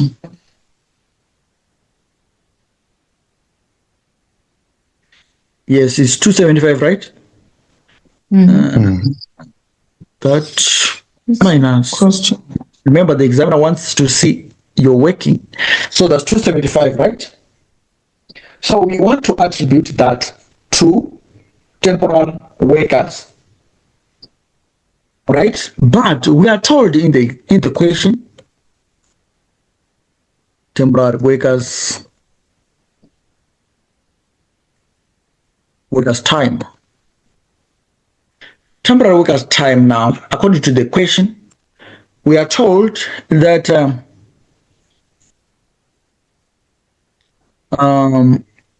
in the month of November, the permanent workers were wholly efficient, taking exactly 2 hours and some. So this was according to the budget. But let us reread again. There's a certain statement in the question. The standard cost of labor is $14 per hour, and this also reflects the actual cost per labor hour for the company's permanent staff in November. However, because of the increase in sales and production volumes in November, the company also had to use additional temporary labor at the higher cost of $18 per hour. The total capacity of Carad's permanent workforce is 2,200 hours production per month, assuming full efficiency. In the month of November, the permanent workforce were wholly efficient, taking exactly 2 hours to complete each plasma TV and exactly 1.5 hours to produce each LCD TV. The total labor variance, therefore, relates solely to the temporary workers who took, here's the information. These guys took twice as long as the permanent workers to complete their production. So these guys, all right, we are seeing here that the excess is 275, but the actual hours worked by temporary staff, the actual hours worked is not the excess there. Why? Because the examiner is saying is telling us that these guys works twice as long as the permanent staff. So we need to increase that amount by 2. Are we in agreement? I don't know others. Owen and Mr. Ngwenya, please respond. I am lost on that part when I'm increasing. Okay. Hello? The excess there, guys.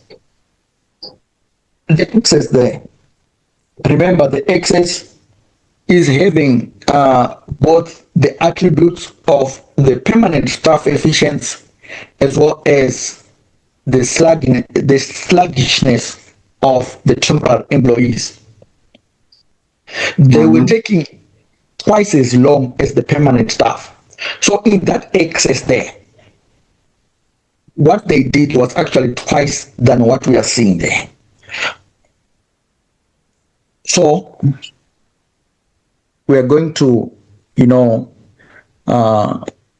multiply that one by 2. 275 multiplied by 2. 550 hours.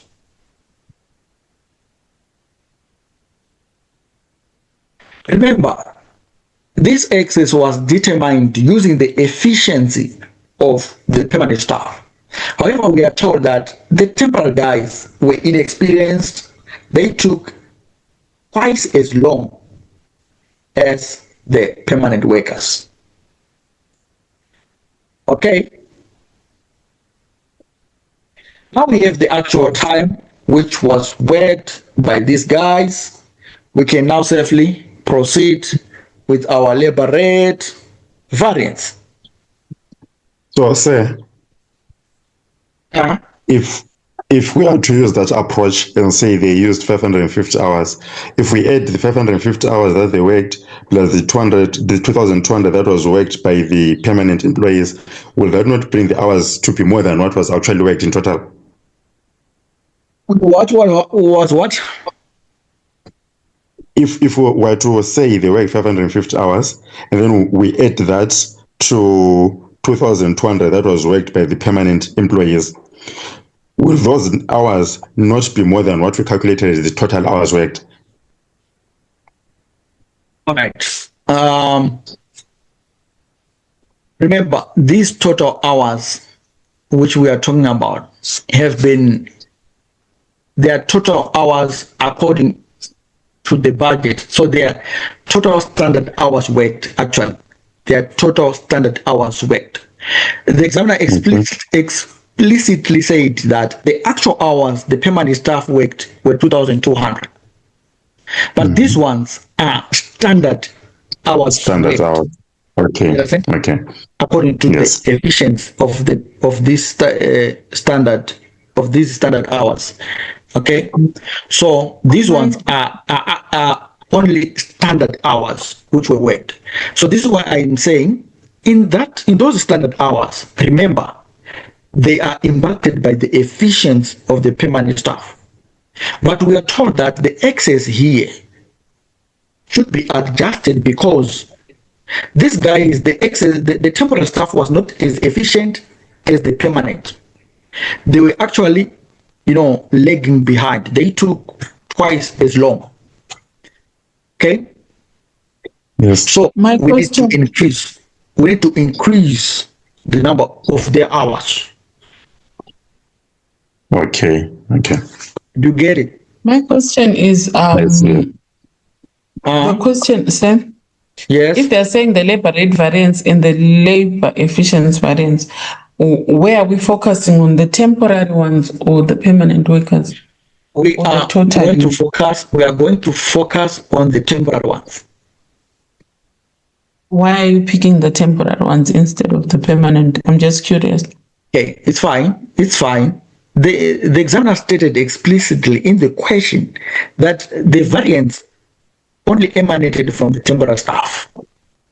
The guys, these other guys were as efficient. They worked according to plan, so there was no variance. Oh, okay. There was no They were variance 100% in respect of.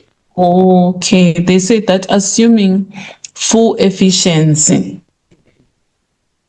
So in the month of November, the permanent workforce was wholly efficient here. Was wholly efficient. So there's no need for a variance there. Taking exactly 2 hours to complete a TV Sangwenya, plasma did you know? and a win agreement. Mbe, Yes. no, I That's didn't correct. know. Oh, did you know? Yes, I understood that part. Yes. Oh, I didn't. It skipped me. Thank you for clarity. Okay, thank you. So now, let us now talk of these, the labor rate. So do you think there is need of splitting? No. I think there's no need here, right?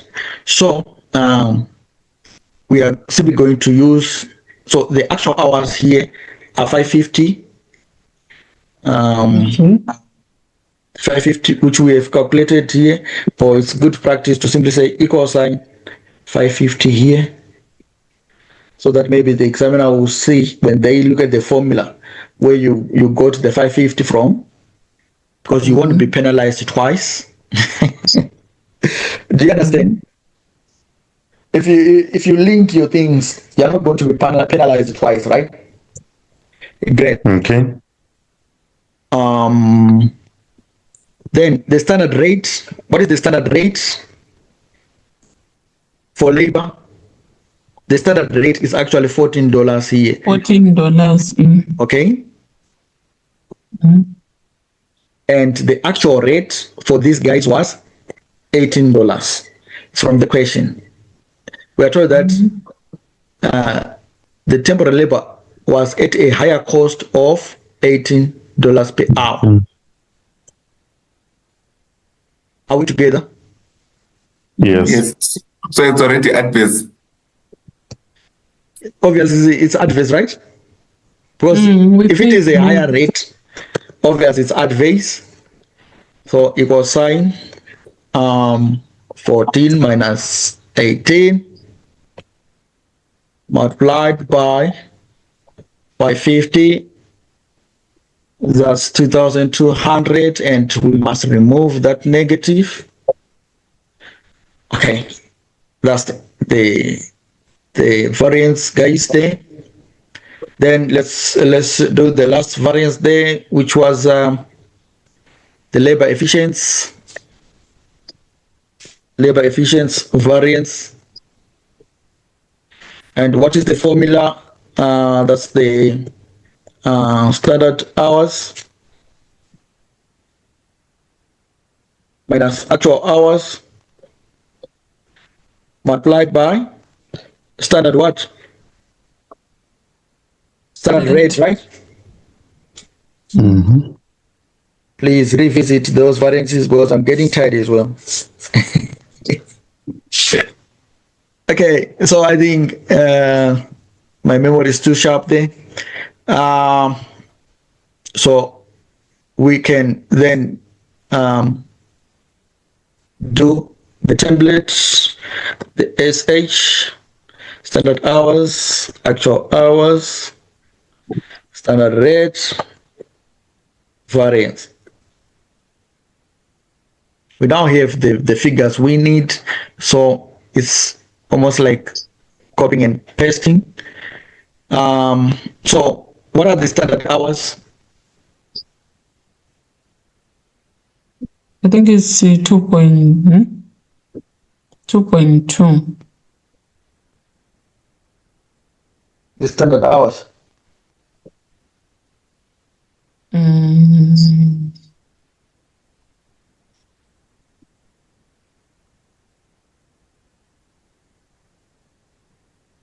Why are you saying 2.2? Standard hours, I think it's 2.475, where we use that rate plus might 2, and then LCD at 1.5. Plus 3.5. If we're focusing solely on the temporary workers, should we not use the 275? Hello? Like to say the standard is 275, but the actual was 550 at 14. I think it's the best.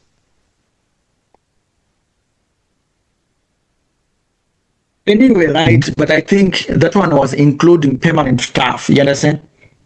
But here we are focused on what? Temporary staff.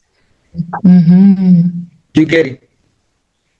So we stick to 550 and 275.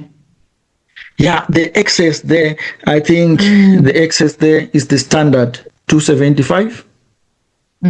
Okay, but they actually went 550. All right. And the standard rate was 14. 14. All right, guys, don't worry. There's an answer there. If we made a mistake, you always have to come back and say, we need to, because that shows that you are actively participating in the learning. So equal sign, we do the needful, 275 minus 550 multiplied by our 14 there. And is this one adverse or favorable? Adverse. Adverse. How is it adverse?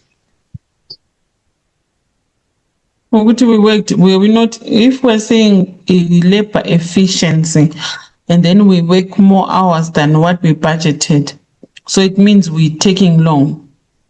Yes. So there was So that's adverse. Inefficiency. That's great, guys. I think we have done justice to the variance question there. But before we conclude, we just want to do one question on materials yield and mixed variance. Those ones are troublesome, but do we do now or we continue tomorrow morning? No, we do now. Tomorrow morning we'll do something else. At least we can kickstart the whole of today trying to figure out variances. There's no more time. Are you going to share the answer so that we can read on part B? That's fine. That's fine. That's fine. The answer is here. Let me show you the answer. Maybe we know where we went wrong so that we also learn together.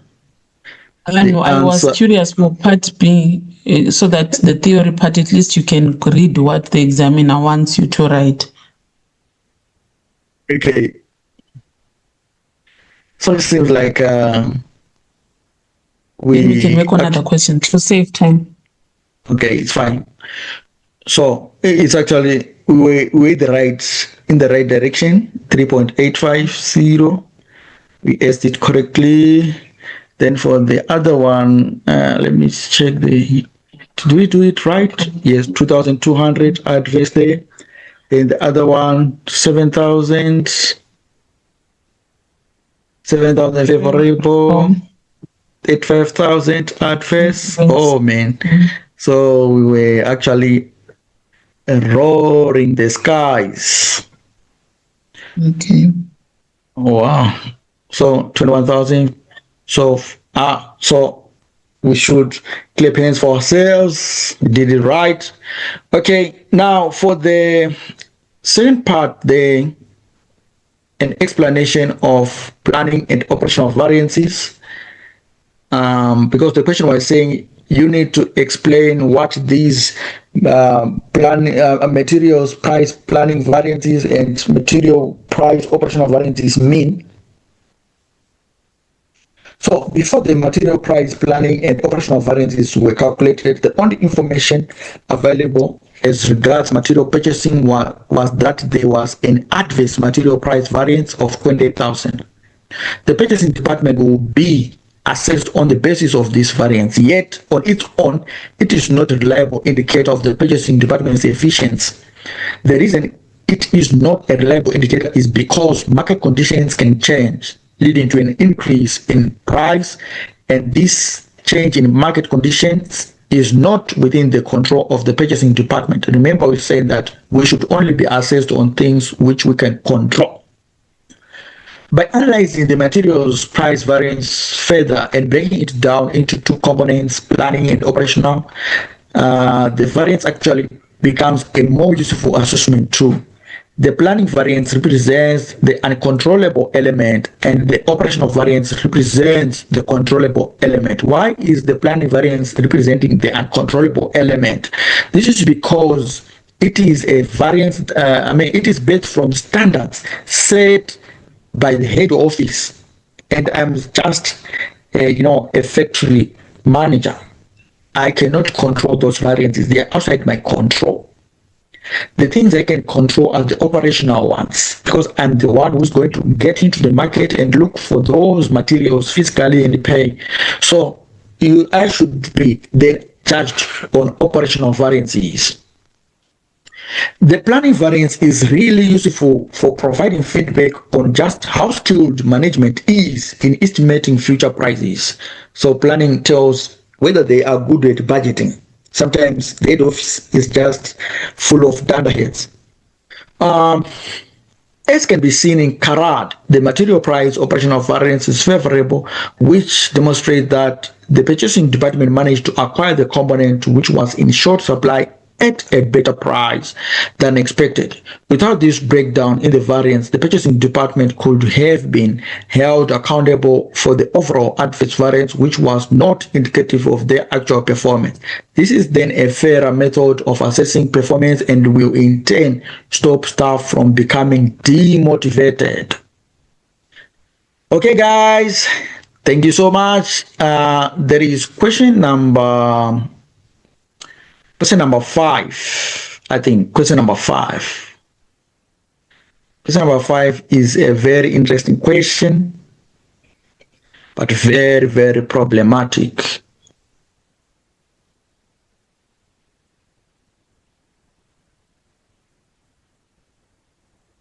Are we seeing question number 5? Yes. Yes, we're seeing it.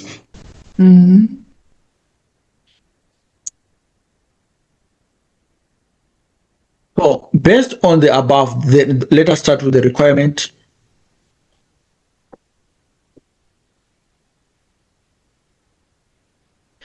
Based on the above information, which of the following is true? Okay. Which of the following is true? A, both variances were adverse. B, both variances were favorable. C, total mix variance was adverse and the total yield variance was favorable. D, the total mix variance was favorable and the total yield variance was adverse. Okay. We know the templates we have the templates, and what is required is our skill in exhibiting the computations based on our understanding, right? So to produce 19 liters of product X, a standard input of 8 liters of chemical A and 12 liters of chemical B is required. All right. So if you want to produce 19 liters of product X, we need 8 liters of A and 12 liters of B. Together, that's how much? That's 20 liters in total, isn't it? So we need to have 20 liters of raw materials to produce 19 liters of output. Okay, so what is the normal loss there? Normal loss is 1 liter. All right, 1 over 20 is how much? It's almost 5%, isn't it? Let's check our question. Eh? Yes, it's 5%. It's 5%, right? Good. So for every 100%, we just have to know that there is a 5% loss to be accounted for as normal loss. It's essential as you especially when you be doing the yield, the yield variance. It's actually very, very important to get that in mind. So when you are reading a question, ask yourself, what is happening? You understand? What is happening? What should be done? etc. So chemical A has a standard cost of $20 per liter. Okay, has a standard cost of $20 per liter. And chemical B has a standard cost of $25 per liter. All right, those are the standard costs.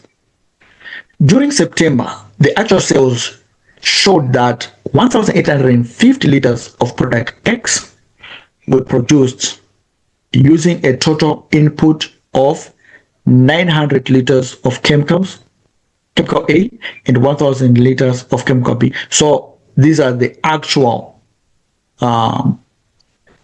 quantities or actual mixes which were done or which were used to produce product X. The actual cost of material or of chemicals A and B were at the standard cost of $20 and $25 per liter.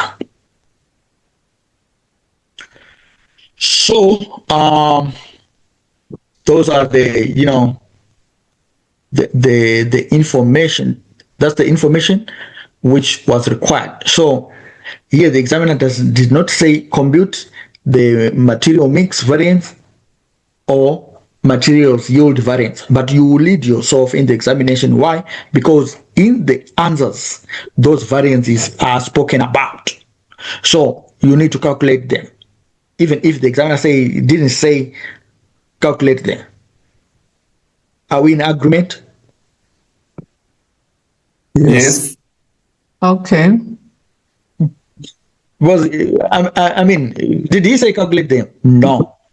But how can you arrive at the appropriate answer without calculating them? Impossible, isn't it? Okay. So we know the formulas. Let us state the formulas for us to proceed.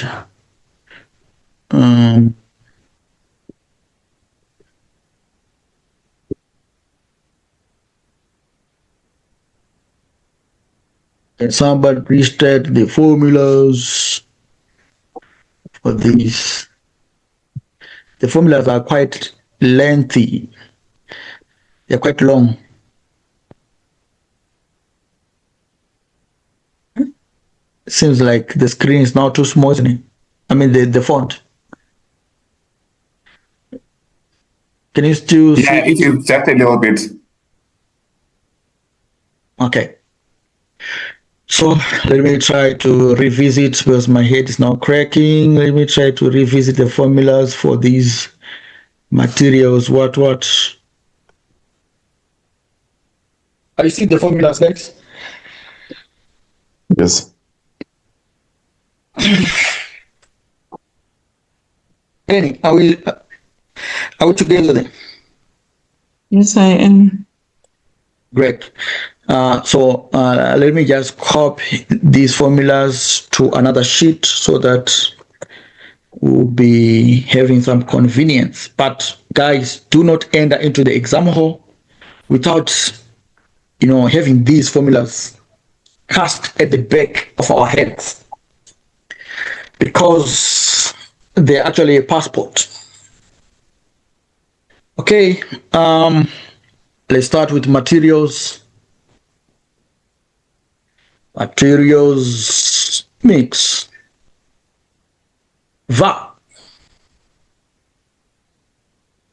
Materials mix variance. We need from the formula there, we need a portion for the actual quantity. Okay. The actual quantity. Some says in actual mix. Actual quantity and actual mix. All right. But actual quantity is okay, fine. But we are talking of mixing here. Oh, what's happening here? Actual quantity, actual mix. Please don't correct my writing, man.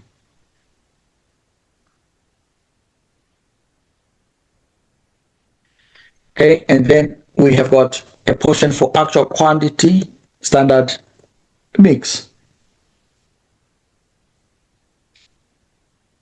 And then the standard cost.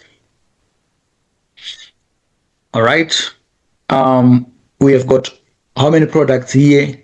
Which products? We have got product. The raw materials, the product is a product X, but the raw materials, we've got chemical what? Chemical A and chemical B, right? Yes. A and B. Let me do a little bit of font here. Formatting. So the actual quantity which was used for chemical A is how much? From the question, we are told during September. The question, guys, let's read that part of the question that talks of the actual quantity. During September, the results showed that 1,850 liters of product X were produced. Okay, that was the actual production. And we are then told, using total input of 900 liters of chemical A and 1,100 liters of chemical B. Have we seen that part? Yes. Yes, sir. Good. So, Say, please go back again, Ash. All right. I'm saying. Hello. Don't know what's happening to my screen. Right. Let us reread again. We are saying. Sorry, sir. Can you please start from my screen? I touched the page by mistake with the book. We're going back to during September. We are trying to pick the actual quantity and the actual mix. Yes, so when you're starting to highlight, my phone went off. My laptop screen changed. We are trying to come up with the figures for the actual quantities of chemicals used in this particular mix, the actual quantity at actual mix. So that information is obtained on this paragraph. During September, there is the actual results showed that 1,850 liters of product X were produced. Using a total input of 900 liters of chemical A. So for chemical A, that's 900 liters. Okay. and 1,100 liters of chemical B. So that's 1,100. Okay? But isn't it giving us 2,000? Yes. This give us 2,000.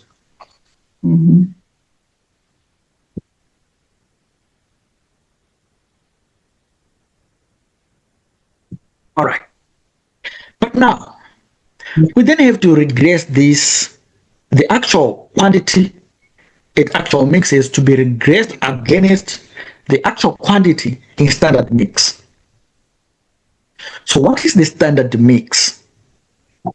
The standard mix is given in the question where we are told that the standard mix of input is 8 liters of chemical A and 12 liters of chemical B. So that is, so for A here, we know that this one, it should be 8/20, isn't it? That's Yes. that's the standard mix, right? Multiplied by the actual mix, which was 900. Not the 900, but actually it should be multiplied 2,000. by the 2,000, right? So it means the actual quantity at standard mix is 800. Are we together? Open curtains and switch off lights. Hello? Yeah. Yes.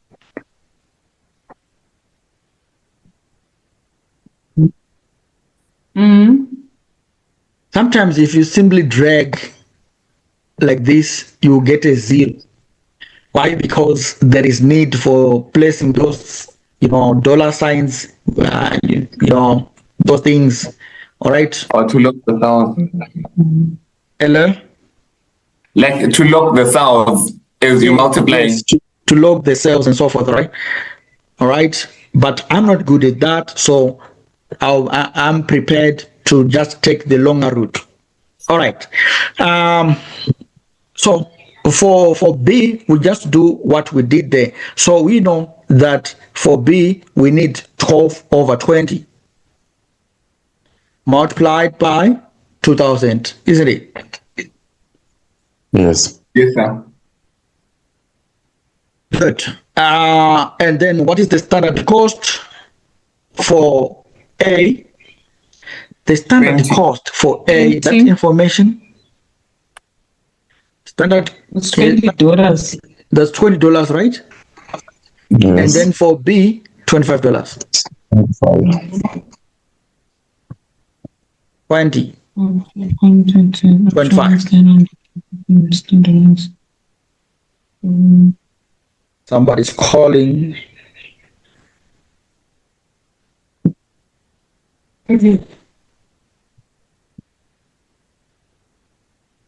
Okay, just a minute. Okay. Good.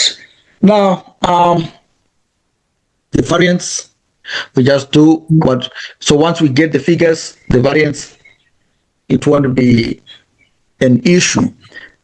900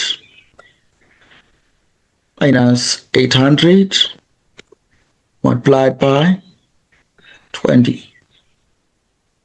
It's 2,000.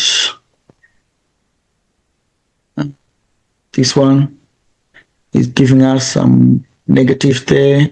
Let us remove those negatives.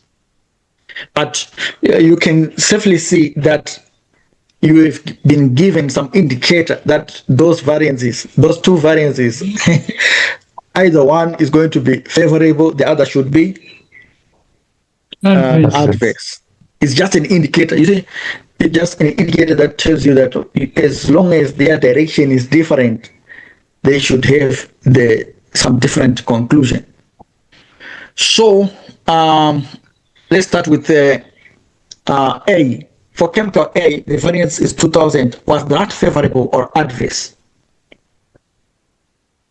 Adverse. The actual quantity was 900. The actual quantity, it actual mix was 900, but the standard, the actual quantity, it standard was supposed to be 800. So we used more here, isn't it? Do you get Yes. it? So that's adverse, isn't it? But here now, the actual quantity, the actual mix was 1,100 against the budget, the actual quantity standard mix of 1,200. So we used less for B. So for B, that's favorable. Then let's get the total variance. The total variance there.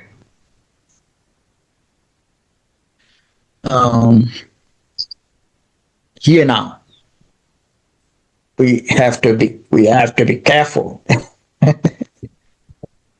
We have done away with that negative, but because these variances are not in the same direction, okay, they are not in the same direction. So it is better to do it manually. Equal sign, just equal sign, that one minus that one.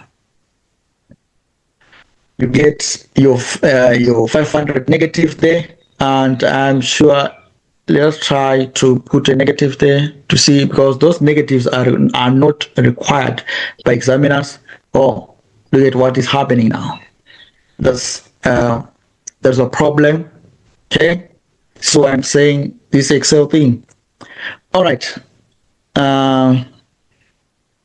minus that, because by the end of the day, you just have to use that arithmetic that is going to remove the negative, because if you leave the negative there, you are going to be in trouble. Okay, that's 500. Is that adverse or favorable? That's favorable, isn't it? So, okay. Why are we saying it's favorable? Because the favorable is the large amount there. We had obtained 2,500 favorable against 2,000 adverse. So obviously the total should be 500 favorable, isn't it? Who's the second? Yes. Hello? No. Hello? Any? Sorry, sir. The kids are awake. They are now talking. Sorry. Slow to sorry. All right. So we are saying 500 as a positive day. So you can safely see that by elimination, our answers should be either B or D. Okay? Because the materials mix is favorable, isn't it? So from the given choices there, either B or D should be the answer, isn't it? Yes. But it can't be both, because this is multiple choice, and multiple choice, there's only one objective answer. One. They are objective test questions. So only one is the answer. So you will be forced to do the second variance there. That is the materials what? Yield. Under 1.8 seconds. 1 minute, 8 seconds.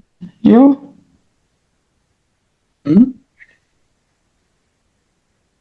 I'm saying the 2 marks of it, you really worked hard for it.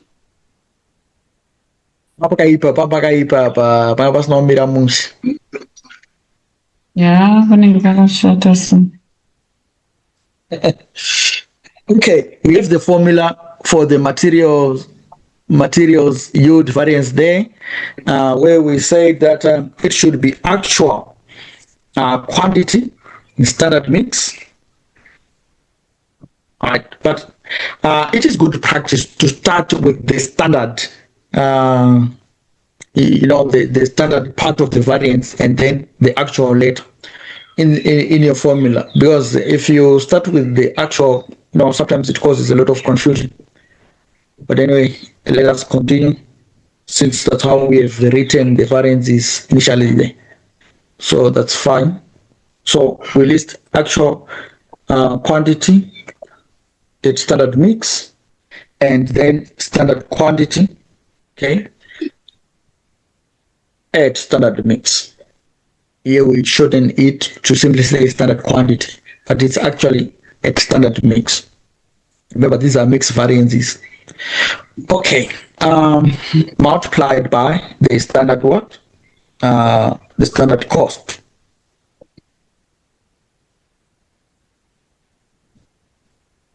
Okay, stop calling, please.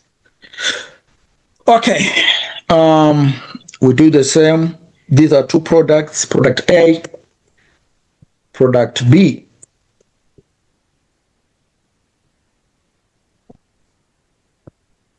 All right, now, are there any variables which we have already taken care of?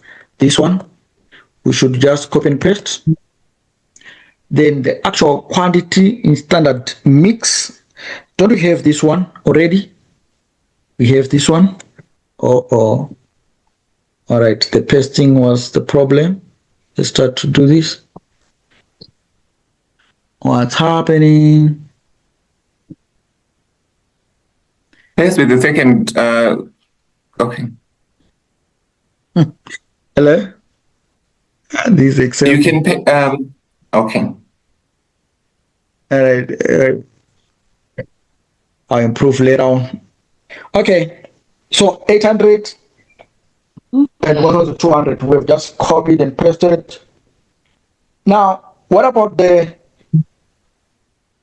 standard quantity at standard mix? How do we compute that? The standard mix times the actual quantity produced. Like in this instance, we can take that 8. Okay, I need to rethink that. We can try. Are we not, during September, the actual results shows 1.85 liters of product X were produced using a total input of 900 liters and 1,100 liters. So, don't we use that? I think we have to factor in the 5% loss. Okay. We are coming up now. This is why I said the aspect of normal loss comes into play when we are now looking at the yield. The yield normal is looking at the output. Okay, so the normal loss comes into question. So we are told that we produced how much production? 1,850. Production was 1,850 liters. These were liters. Okay.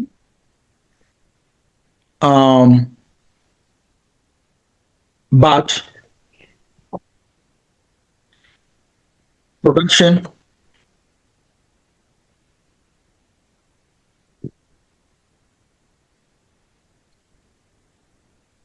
is actually 0.95%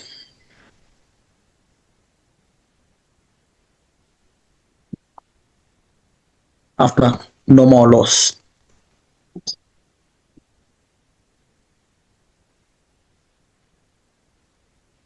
Do you get it?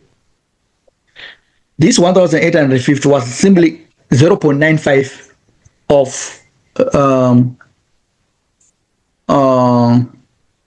of output after considering what? The normal loss. So the raw materials or the input inputs should be, sorry, the inputs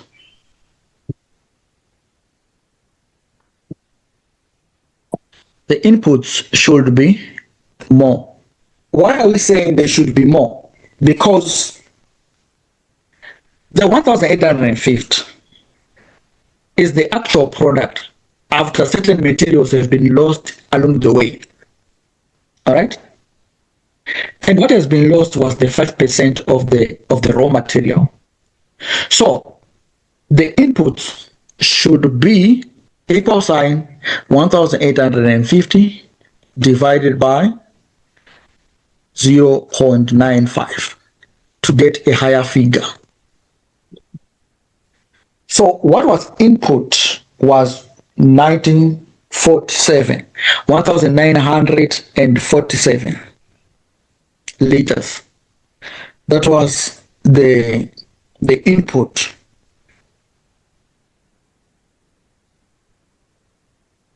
Is that clear? Or we are lost again? Yes. I know it's clear. It's not clear, right? Good. Yeah. Now, so we come back here. Right? Remember, we still need, let me try to insert, yeah, a row there. We still need our, because these are mixed variances and yields, we need those totals. They are still important to us. Okay, the standard mix. So, we still have to, make this 1,947, the 1,947 should be distributed in using the standard proportions. So let us distribute. Oh, okay, it wants me to type first. All right. So for chemical A, what do you think should be the amount there? Obviously, we know that chemical A wants to be 8/20 multiplied by 1947. It's 8/20 multiplied by 1947. Multiplied by 1947, right? Yes. We get how much? 778, and we do the same again for for B, which is 12/20 multiplied by 1947. We underline.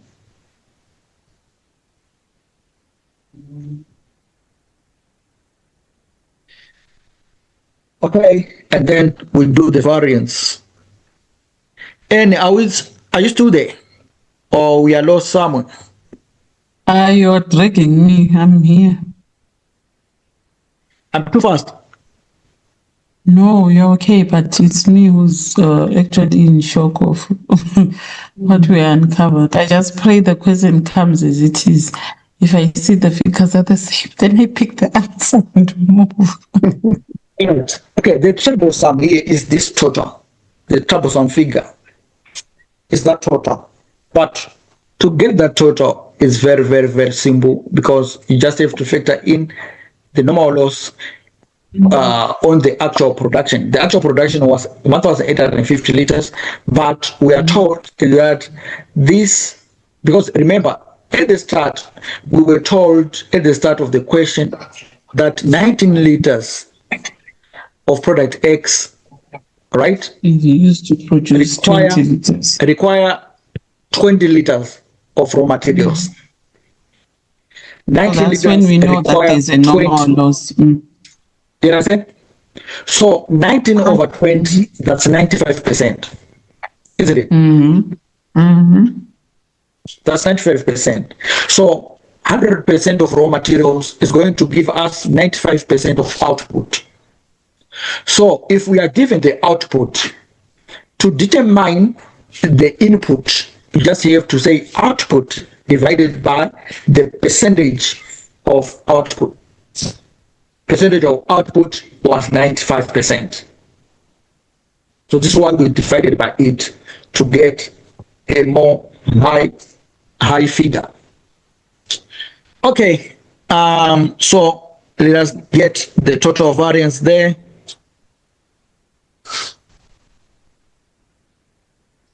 Our total variance, sometimes you need not to sum up because you might be in trouble if you simply just sum up things, right? These variances now are not ordinary variances. You need to do step by step. If you simply rush to sum up, you might get a wrong figure, right? So first of all, determine, are they in the same direction?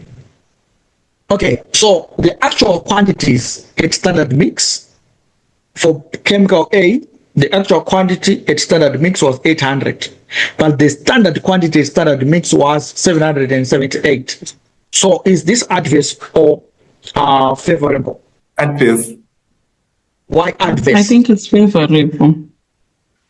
I think it's adverse because we used more than the standard mix proportion.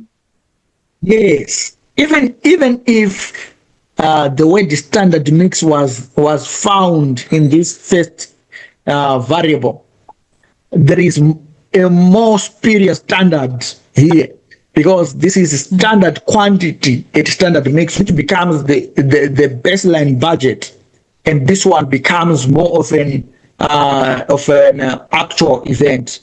All right. So if the actual event is higher, if the actual quantity is higher than the budget, then this becomes adverse. And have you been corrected? If you're saying material yield, are we not talking about the output that we got out? That whatever input that we put, so if we got more than what we budgeted for, is it not so?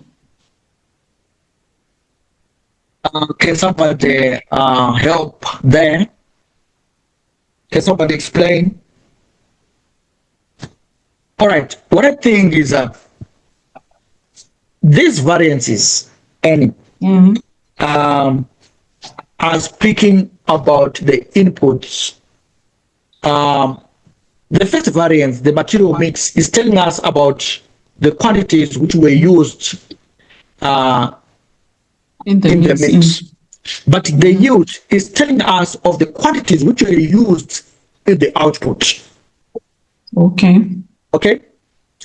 Not really referring to the output per se, but they speak of the materials which led to the output. Okay, the actual quantities in standard mix is not really about the output, the actual output. This 2000 does not mean that that was the actual output of X, but this is the actual quantity which was used in producing X. Okay. All right. So, do not think that the actual quantity here is referring to the actual output of X. No, we are still at raw material level. We're not at the final production outputs themselves. They are still at input level. Okay. Okay. All right, that we input more. All right. So these are the inputs which led us to the actual output. So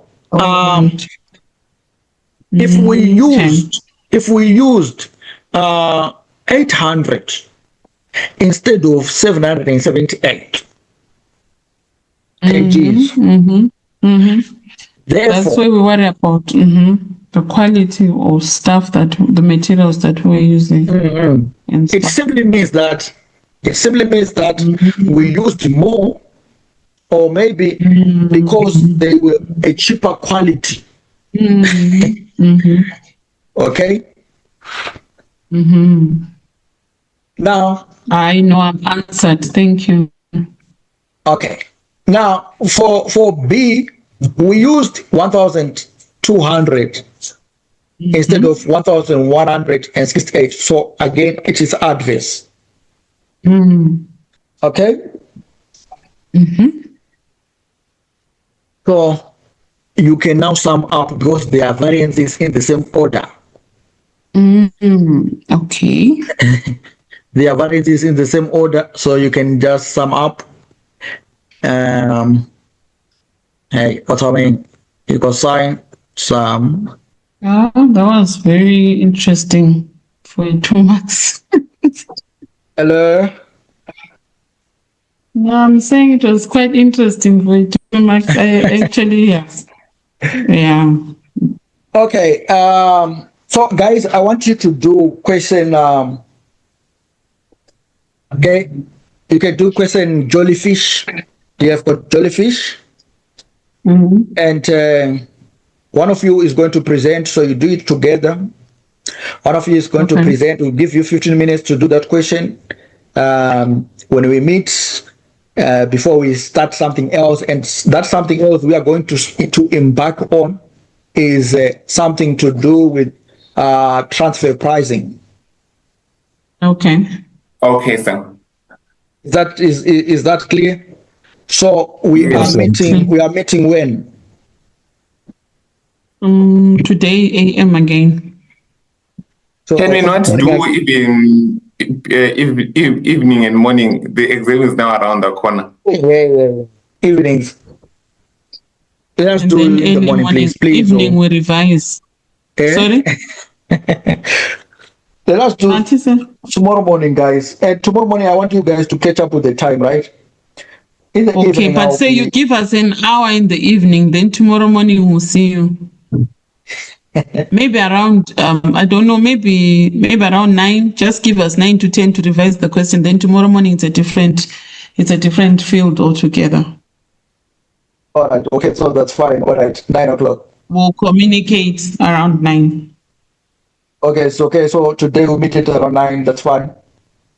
Okay, 9 to 10. All right. Thank Okay, you, sir. Guys, I think Say has displayed his number. For further information, please get in touch with him. Maybe if you can display it one more time. I'm now signing out because of motherly duties. Mother duties. Okay, Yes, but you can my inflate your number so that they know. All right, let me share the number on the screen. Hey guys, so that's the number, guys. Are you seeing it? Yes. Oh, All right. So this is the number here. Plus 263-774-596-368. That's Jerry. Jerry Chukulu. All right, guys. Have a nice day. Thank you very much. all right. Thank you, Sam. Thank you.